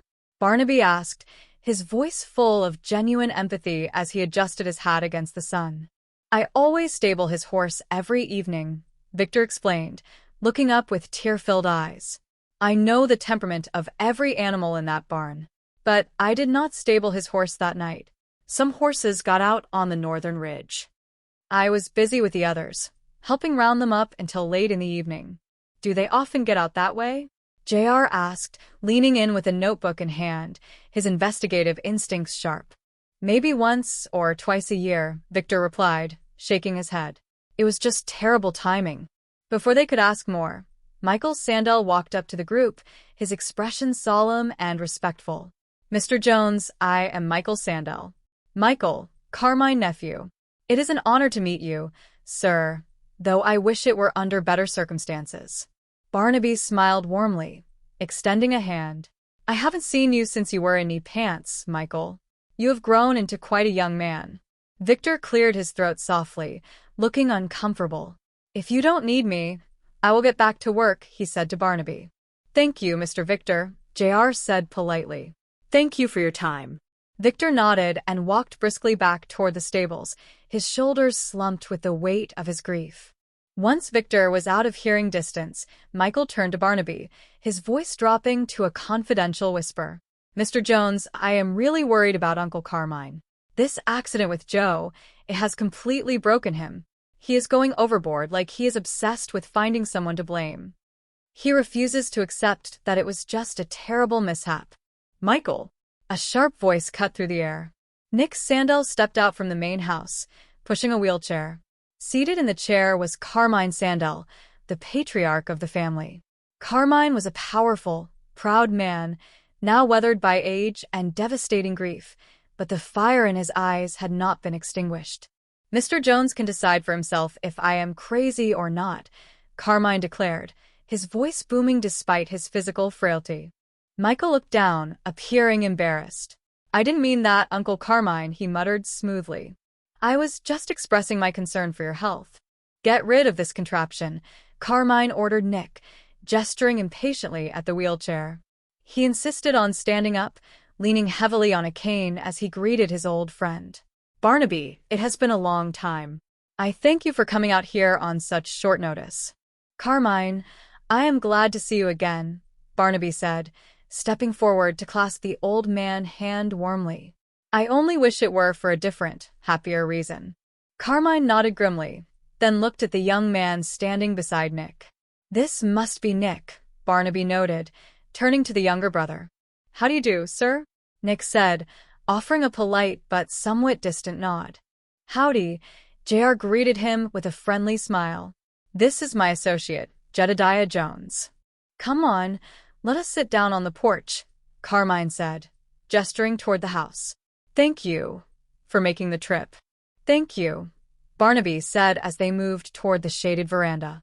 "Carmine, about that wheelchair, I hope it is nothing serious. I know you have always been as strong as an ox." "The doctor likes to fuss over nothing," Carmine dismissed the matter with a wave of his hand. "Well, what did you find out from the town?" "This morning, we went over the sheriff report in detail," Barnaby explained, settling into a chair. "And just now, we examined the stall with your man, Victor. We looked at the fencing and the ground. Everything certainly points to an accident, Carmine. It appears the horse panicked." "Why do you think it wasn't an accident?" J.R. asked gently, looking at the old patriarch. "There is no way my son could have been trampled to death by his own horse," Carmine stated with absolute conviction, his fist hitting the arm of his chair. I trained Joe to ride myself.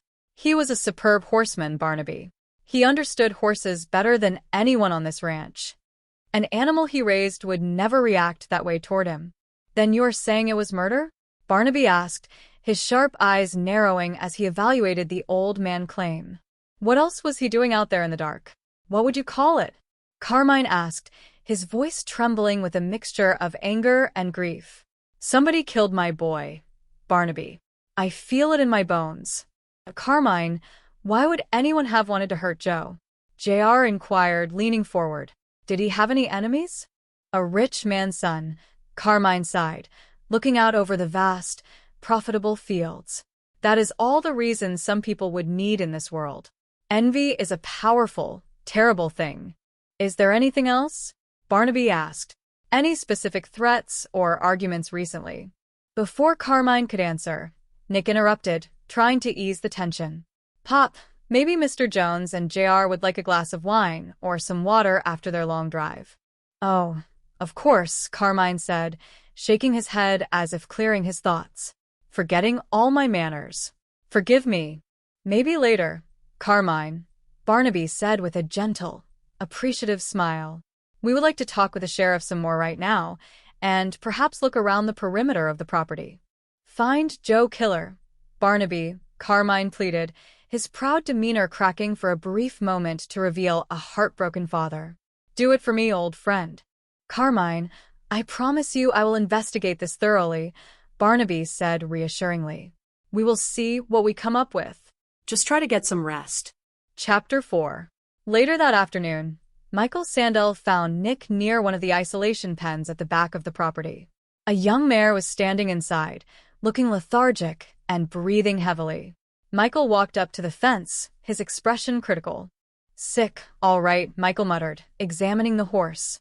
I thought I told you to isolate this mare, until the vet looked at her. Why is she so close to the main barn? I know what you said, Nick replied defensively, turning around with a scowl. But Nick looked at her, meaning he had examined her himself, and he said she looked all right to him. He thought it was just minor fatigue. He did? Michael asked, his voice carrying a hint of sarcasm. Well, I will just have to talk to him about that. You tell Victor to leave that mare in with the others? Yeah, what about it? Nick snapped, his patience wearing thin. I don't know what it is, but that mare has got something serious, Michael said, gesturing toward the animal. I think it is infectious. If it spreads, it could ruin the whole herd. Well, who puts you in charge anyway? Nick demanded, stepping closer to his cousin.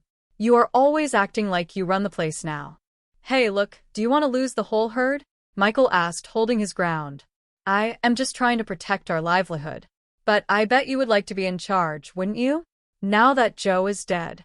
Hey, that would be the day, Nick scoffed, turning his back on Michael. Look, I am only a poor relation around here, Michael said, his voice dropping to a low, calculated tone. You are the one that is next in line for everything.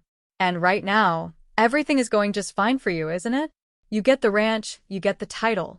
Are you saying I wanted Joe out of the way? Nick spun around, his eyes flashing with sudden anger. It is no secret you hated taking orders from him, Michael pointed out coldly. It is no secret he was your father favorite, either. Is that what you started to tell those detectives back there on the porch before I interrupted you? Nah, Nick said, shaking his head, trying to dismiss the accusation. I was just going to tell them to go look up Tommy Aguilar, if they want to find someone with a real grudge. Michael frowned, considering this. Now look, what if Linda hadn't clued him in until she got off the bus on Tuesday? What if she told him something that made him snap? Yeah? Nick asked, listening intently. You know his hot head, Michael continued, building the narrative. He could have exploded like a firecracker and then come looking for revenge against the family. It makes perfect sense. Well, if he is out for revenge, Nick said, a sudden chill running down his spine, he is not finished yet. If he hates the Sandals, he will come looking for you and me next. It would be better if we found him first, Michael suggested quietly. We should go into town and find out what he knows. Chapter 5. Meanwhile, Barnaby and JR were sitting in the local sheriff office, reviewing the case notes over mugs of hot coffee. The sheriff, A relaxed man who knew everyone in Santa Carlita was leaning back in his chair. Barnaby was asking Carmine about who had a motive, JR observed, looking over his notes. Michael started to say something during the conversation, and Nick stopped him right away. It seemed like they were hiding a disagreement. Sounds typical for those two, the sheriff chuckled softly, shaking his head. Those two cousins couldn't agree on the time of day if they were looking at the same clock. Do the boys fight a lot, Sheriff? Barnaby asked, leaning back and resting his hands on his cane. Nick and Joe could get into it pretty good from time to time, the sheriff admitted. But what the hell? They are still young and full of energy. What did they fight about mostly? JR asked. I believe Nick always felt Joe was the favorite son, the sheriff explained, confirming Barnaby's suspicions. Especially since Carmine put Joe in charge of the whole place recently.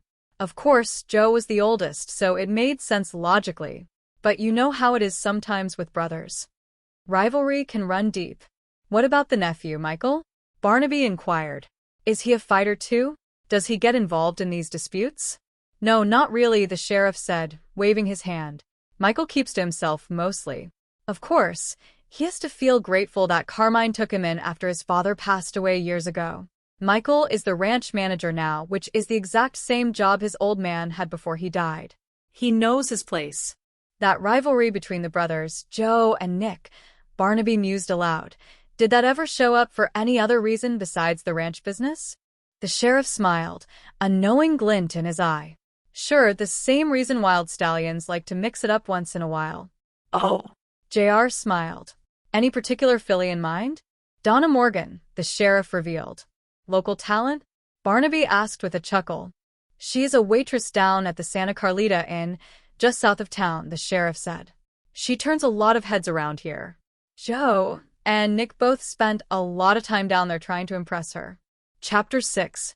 At the local feed store in town, Thomas Aguilar was lifting heavy sacks of grain into the back of a customer truck.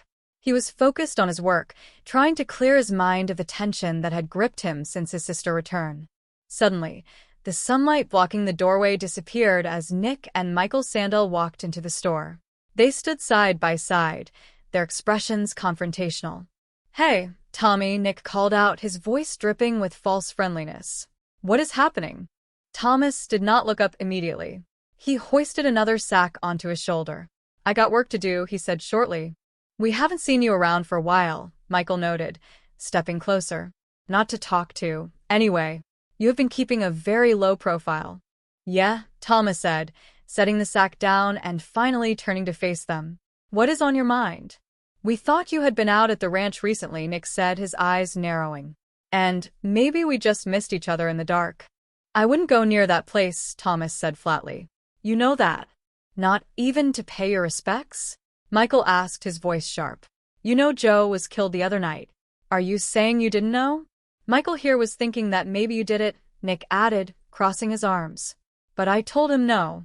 I told him Tommy wouldn't have the nerve.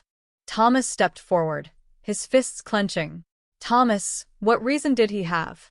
Michael asked rhetorically, speaking as if Thomas were not standing right there. He had nothing against Joe. Nothing worth killing him over anyway. Isn't that right, Tommy? But then I remembered that you didn't come to the funeral, Nick continued, pressing the point. Everybody in town was there to support our family, but you were missing. And your sister, too. She was missing from town for 3 years, and she just happens to come back right when this happens. She was missing from the service, too. Keep my sister out of it, Thomas warned, his voice dropping to a dangerous, low growl. You know, I always thought she liked Joe, Nick said, a provocative smile forming on his lips. She did, didn't she, Tommy? She always looked at him a certain way. Why don't you get out of here? Thomas demanded, taking a step closer to Nick. You know, Joe always liked her, too, Nick pushed further, ignoring the warning. He was really crazy about Linda for a while there. I don't want to hear you say her name, Thomas shouted, his temper finally flaring. Why not? Why can't I say Linda name? Nick taunted, stepping directly into Thomas' space. Linda, Linda, Linda. You know why not, Thomas yelled, his face flushed with rage. You and your pathetic brother, all of you, after what you did to her.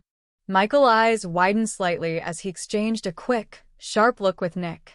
He knows, Michael whispered, his voice tense. Nick's face hardened. You killed Joe, Nick accused loudly, pointing a finger at Thomas. And now he wants to kill us to cover his tracks. Well, let him try it. How about it, Tommy? We are next on your list, aren't we? Huh? You want to get it on right now, huh? Nick challenged, raising his fists. You got it coming, I will say that, Thomas said, his hand moving quickly to his belt. And I think you better get out of here before things get ugly. Hey, look at this, Michael called out, stepping back as Thomas pulled a small utility knife from his belt. Oh, boy, here we go again. You pulled a knife, Tommy. You see that, Nick? Oh, that was dumb, Nick said, shaking his head with a cold smile. That was really dumb, Tommy.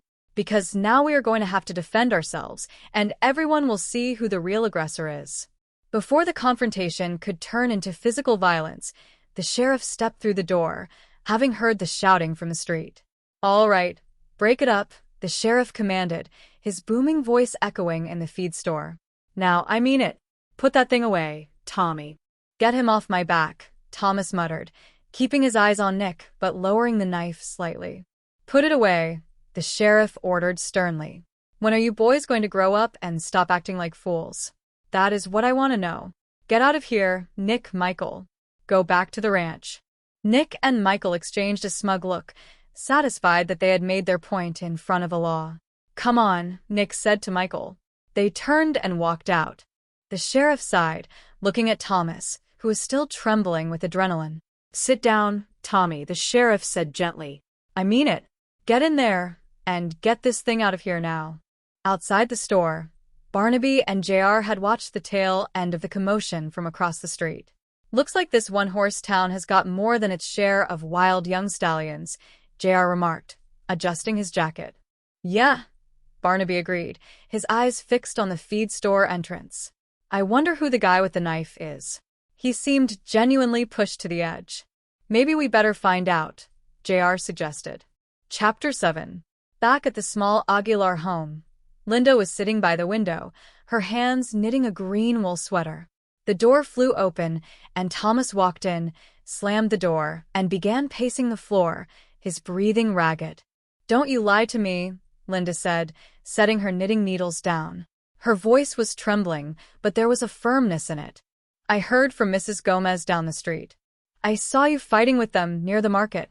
Like I told you, they started it, Thomas said defensively, not looking her in the eye.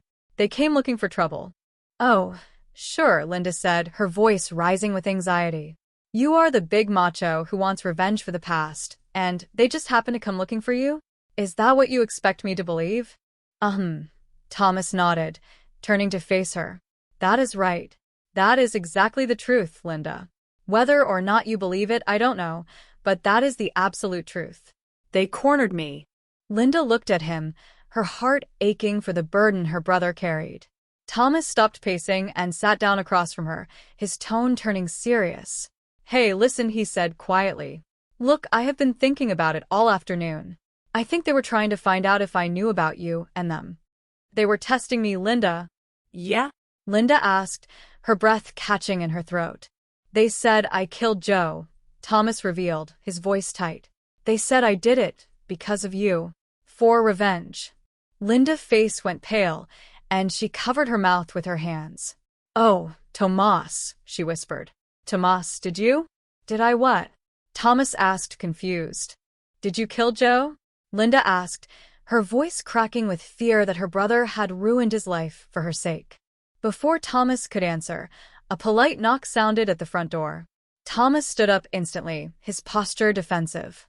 Linda wiped her tears and went to open it, hoping it wasn't the sandals returning. Hi, J.R. Jones said with a warm, non-threatening smile as the door opened. I knocked at your door, but nobody answered the first time. I hope you don't mind me dropping by. I would like to talk to you for a moment. I am looking for Thomas Aguilar. Have I found the right place? What do you want? Thomas asked, stepping into view behind his sister, his expression guarded. This must be Linda, J.R. said, acknowledging her politely before looking back at the young man. Who are you? Thomas asked. My name is J.R. Jones, He introduced himself, showing his credentials. I am a private investigator. I am, looking into the tragic death of Joe Sandell. Thomas let out a cynical laugh. Hey, why don't you just go ahead and arrest the horse? They say he did it. The sheriff report says it was an accident. Well, he may have had some human help, JR suggested gently, watching their reactions closely. Sometimes accidents are engineered. It has nothing to do with us, Linda said quickly, trying to shield her brother. Whatever happened at that ranch is their business. That depends on what the fight was about down at the feed store earlier today, JR countered mildly. The sheriff seemed quite concerned. Man, we were just fooling around, that is all, Thomas lied, rubbing his neck. Just a misunderstanding between guys. Do you always pull a knife when you are just fooling around? JR asked with a raised eyebrow, his tone remaining friendly but firm. Look, what is it between you and the Sandell boys, anyway? There seems to be a lot of history there. It has nothing to do with Joe, Thomas insisted. Just Nick and Michael? JR pressed. That is right, Thomas said quickly. Did you like Joe? JR asked. Yeah, sure, Thomas muttered. Friends? JR asked. Yeah. What is the matter, man? Can't you hear? Thomas asked, his frustration growing. I told you we were fine. I can hear, JR replied softly, his eyes shifting to Linda, who looked incredibly distressed. I hear good, Thomas. It is just that I read something entirely different written on your sister face right now. Thomas stepped between JR and Linda, his protective instincts kicking in. Look, I think you had better go, Mr. Jones. We have nothing more to say to you. JR looked at them for a long moment, realizing he wouldn't get more answers here without causing further distress. He nodded politely. All right. Thank you for your time, he said, and turned to leave. Chapter 8. Later that evening, JR decided to follow up on the sheriff lead and visited the Santa Carlita Inn. The restaurant was relatively quiet, with the gentle hum of a jukebox playing in the background. He sat at a corner table, and a bright, energetic young woman with an intelligent smile approached him with a menu. It is okay, Donna Morgan said with a chuckle, noticing JR's thoughtful expression. You don't have to pretend you are going to order a full meal. Just go ahead and ask your questions. JR laughed, appreciating her directness. I guess you were onto me, Donna. Well, I will tell you, Donna said, leaning against the adjacent table with a smile. This town has an average population of about 83.5 people on a good day. Nothing much ever happens around here unless listening to the wind in Alfalfa Grove turns you on. So, when a professional private detective from the big city comes to town, well, that is a biggie. Everyone talks. I am Donna Morgan, Mr. Jones. What is on your mind? I think I am beginning to understand what set off the sparks between the Sandell boys, JR said, looking up at her. The sheriff mentioned your name. Oh, that is ancient history, Donna dismissed with a wave of her hand, though she looked slightly flattered. But wasn't that a terrible thing that happened to Joe? It is a real tragedy for the family. You think it was murder, huh? Well, I guess you do, or you wouldn't be out here investigating it, right? Have you got any idea who might have done it? JR asked, turning the question back to her. Donna laughed softly. I thought I was supposed to ask the questions, she joked. I am sorry. The fellows around here all say I never do know when to keep my mouth shut. I just talk too much. Is that what started the trouble between Nick and Joe? JR asked, guiding the conversation back to the brothers. Yep, Donna nodded, her expression turning a bit more serious. That is what did it, all right. I started sweet-talking Joe one night right here in this room, just to make Nick jealous because Nick was taking me for granted. It was the dumbest thing I ever did, looking back on it.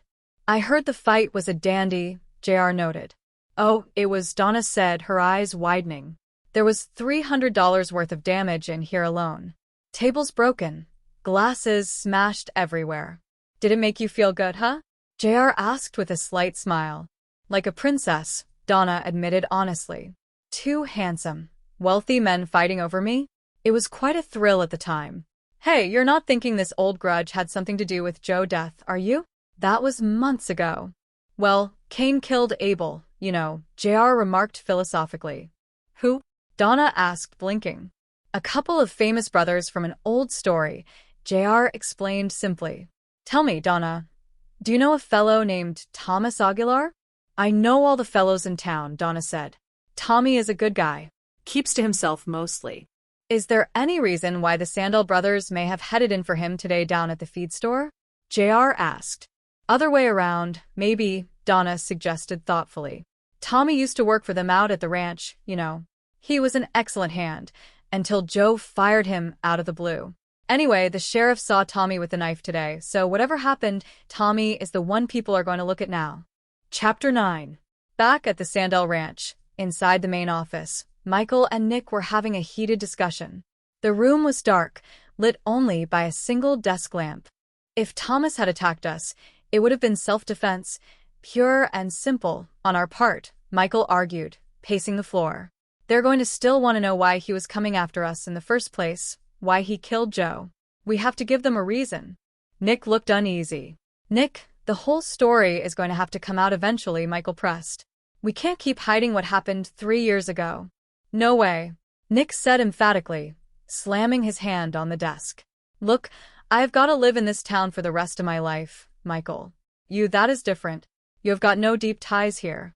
You can pack up and leave whenever you want. You don't have to stick around here while these small-town people rip you to pieces with gossip. Michael stopped pacing and looked at his cousin with a cold, calculating gaze. You know what you are going to do, Nick? You're going to worry so much about what other people think of your reputation that you're going to let Tommy get away with killing your brother. Is that what you want? Before Nick could answer, the door opened and Carmine Sandell stepped into the room, leaning on his cane. The old man looked tired, but his voice carried a new authority. Still a lot of daylight left outside, Carmine noted, looking at the two young men. You can do your paperwork later, Michael. Nick, I want to talk to you alone. Michael nodded smoothly. Of course, Uncle Carmine. He turned and left the room, closing the door behind him. Carmine walked over to the cabinet and poured a small glass of wine, taking a sip. I thought the doc told you to lay off that stuff, Pop, Nick said gently. Sit down. Nick, Carmine commanded, gesturing to a chair as he took a seat behind the large mahogany desk. I have been doing a lot of thinking since the investigators arrived. I am taking you out of the fields, Nick. As of right now, you are in charge of the whole operation, the whole ranch. Nick looked at his father in utter disbelief. You mean that, Pop? Carmine nodded. Michael will be the overseer of the crew, and Victor will move up to general manager to help you. But you're the boss, Nick. You always thought I was partial to Joe, didn't you? You thought he was my only favorite. Oh, no, Pop, Nick lied softly, looking down at his hands. No, you are right, Nick, Carmine interrupted, his voice breaking slightly with emotion. I was partial to him. The only thing was, I didn't know it or realize how much I was doing it until he was gone. I always thought it was just because you and I were so different from one another. You were always giving me a hard time, never giving a damn about this place or the cattle. Carmine looked at his surviving son with deep regret. I was wrong, Nick. The only reason you were like you were is because I was like I was to you. I pushed you away. I am sorry about it, son. I'm going to try to make it up to you now. Nick felt a lump form in his throat. I can't blame you, Pop, he said quietly. If you hated the way I acted, that was my fault. No, if you hated Joe, that was my fault, too, Carmine insisted, wiping a tear from his eye. No, Pop, Nick said earnestly, stepping closer to the desk. No. I never hated Joe. He was my brother. I miss him. Nick, Carmine whispered, his shoulders shaking slightly.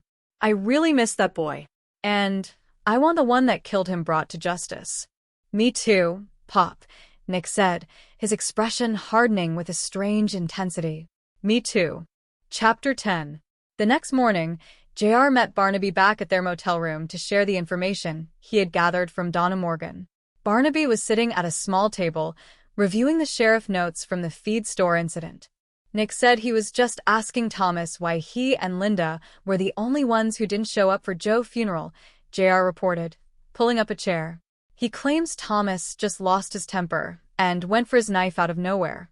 Barnaby shook his head slowly, his experienced mind seeing through the simple explanation. No, Barnaby said thoughtfully. There is much more to it than that, JR. You could just feel the deep animosity between them when they were in the same room. They didn't just dislike each other. There's a history of hatred there. Could that be because Joe fired Thomas from the ranch? JR suggested. No, that happened 2 or maybe 2.5 years ago, Barnaby reasoned. If it were just about a lost job, it would have come out before now. It wouldn't have boiled over suddenly this week. Why did Joe let him go in the first place? I heard it was jealousy, JR said, recalling his conversation with Donna and the sheriff. You see, Thomas knew so much more about handling horses than Joe did. It was getting embarrassing for Joe to keep him around the ranch hands when Thomas was clearly the superior horseman. There is something else, Barnaby added, standing up and pacing the small room. Linda is all wound up right now. She is like a tightly coiled spring, you know? She seems terrified of something beyond just her brother's safety. Well, the sheriff mentioned that Linda is not a well girl, JR noted, referencing his notes. About 3 years ago, the local deputies found her wandering in the hills just south of town, completely disoriented and spaced out. Drugs? Barnaby asked. Yeah, JR nodded. She was shaking terribly, went as stiff as a board right there in the field. They rushed her to the hospital over at Coverton in critical condition. And she just got back in town this week. 3 years away. Where was she all that time? Barnaby inquired. Staying with some relatives in Los Angeles, so I heard around town, JR replied. When exactly did she get back in town? Barnaby asked, his sharp eyes locking onto JR. Last Tuesday, JR said, checking the calendar in his mind. Wasn't that the exact same day Joe Sandell was found dead? Barnaby pointed out, a significant pattern emerging. I guess it was, JR admitted, his eyes widening. You see a connection there, Barnaby? It is either a significant connection or a very remarkable coincidence with one or the other, Barnaby stated firmly. Let us go find out more. Chapter 11. Before they could head out, a loud siren echoed through the small town. Barnaby and JR followed the sound, which led them straight back to the Sandell Ranch property. Smoke was billowing into the sky from the southern edge of the estate. A small hay barn on the edge of the property was engulfed in flames. The sheriff and several ranch hands were already there, trying to contain the fire. Thomas' pickup truck was parked a short distance away, empty. Tommy, the sheriff shouted, searching the surrounding trees. Come on, Tommy, I know you are here. Your truck is parked right outside. Tommy, come on, Tommy, show yourself. Barnaby and JR drove quickly to the Aguilar home, hoping to find answers before the situation escalated. They found Linda standing on the porch, her face pale with terror as she watched the smoke in the distance. But why do you want Tomas? Linda cried out as Barnaby approached her. Why is everyone looking for him? Nick Sandell is dead, Barnaby said gently but directly, delivering the heavy news. His body was found inside the hay barn before the fire completely took it. No. Linda gasped, covering her mouth. Tomas had nothing to do with it. I swear to you. That is exactly what we want to talk to him about, Linda, JR said, stepping up beside Barnaby. We need to know where he is. Did he or didn't he have anything to do with it? The sheriff vehicle pulled up, and Roy, a deputy, stepped out. Take a look around the perimeter outside, Roy, the sheriff ordered. Then he turned to Linda. Where is he, Linda? Where is your brother? He is not here, Linda insisted, tears streaming down her face. He is not here, huh? They will hurt him, Linda sobbed, looking at the lawmen. If they find him, they will hurt him. I don't think they want to do that, Linda, Barnaby said soothingly, trying to calm her panic. We want to find him to protect him as much as anything. If he had nothing to do with it, we need to establish his alibi. But his car was seen there at the barn, the sheriff pointed out. He was gone before the fire started. Linda shouted defensively. How do you know that, Linda? JR asked, leaning in. He phoned me, Linda revealed, her voice shaking. He called from a payphone. He said he was going to get something to eat before he came home. He wanted to clear his head after the argument today. What do you mean? Barnaby asked, analyzing the timeline. He left his pickup truck there at the barn, and he walked all the way into town? Yes, Linda nodded quickly. He walked down the street to the Starlight Cafe. You can go ask them. They must have seen him there. Well, there is no telling exactly when that fire was started, the sheriff said dubiously. It could have been smoldering for an hour before anyone noticed the smoke. Linda looked at the three men with a mixture of anger and despair. You are just like all the rest, she said bitterly. Everybody in this town wants to prove my brother is a killer just because we are poor and the Sandals are rich. We are just after the truth, Linda, Barnaby said softly, his voice full of paternal kindness. We are not working for the Sandals or against you. We just want the facts. Sandal truth? Linda scoffed. You are working for him, aren't you? Carmine hired you. Don't you think Carmine has a right to know who killed his sons, Linda? JR asked gently. He has lost 2 children now. It was not Tomas, Linda repeated with absolute certainty. Could you tell us anything at all that might help us to clear his name? Barnaby pleaded. Anything about the past that might explain why someone is framing him? Linda, look, we know you have been very ill. We know about your time away. Who told you about that? Linda asked, her posture turning defensive again. Was that Donna Morgan? It was Donna, wasn't it? She always talks too much. It wasn't Donna, JR assured her. We found out through medical records and the sheriff office. Were you at the inn that night, Linda? The night 3 years ago, when they found you wandering in the hills? Linda shook her head violently, her eyes filling with a deep, old terror. I don't want to talk about it, she cried out, backing away toward her door. Please. I can't talk about it. Just go away. Just leave us alone. She ran inside and slammed the door. Chapter 12. Back at the main Sandal house, Victor was helping Carmine into his car, while Michael stood nearby, looking anxious. You better be absolutely right about this, Victor, Michael warned the old ranch hand. We can't afford to waste time driving around the county on a hunch. I only said, I think I know where Tomas might be hiding, Victor said defensively, looking at Carmine. He has an old cabin near the upper ridge that he uses when he goes hunting. Uncle Carmine, Michael said, turning to the old man in the passenger seat. Uncle Carmine, you don't have to put yourself through this physical strain. You are not well. Victor and I can go up there and find him ourselves. We will bring him back to you, I promise. Besides, it is the sheriff's job to handle this now. The sheriff? Carmine spat out, his voice fierce with grief and anger.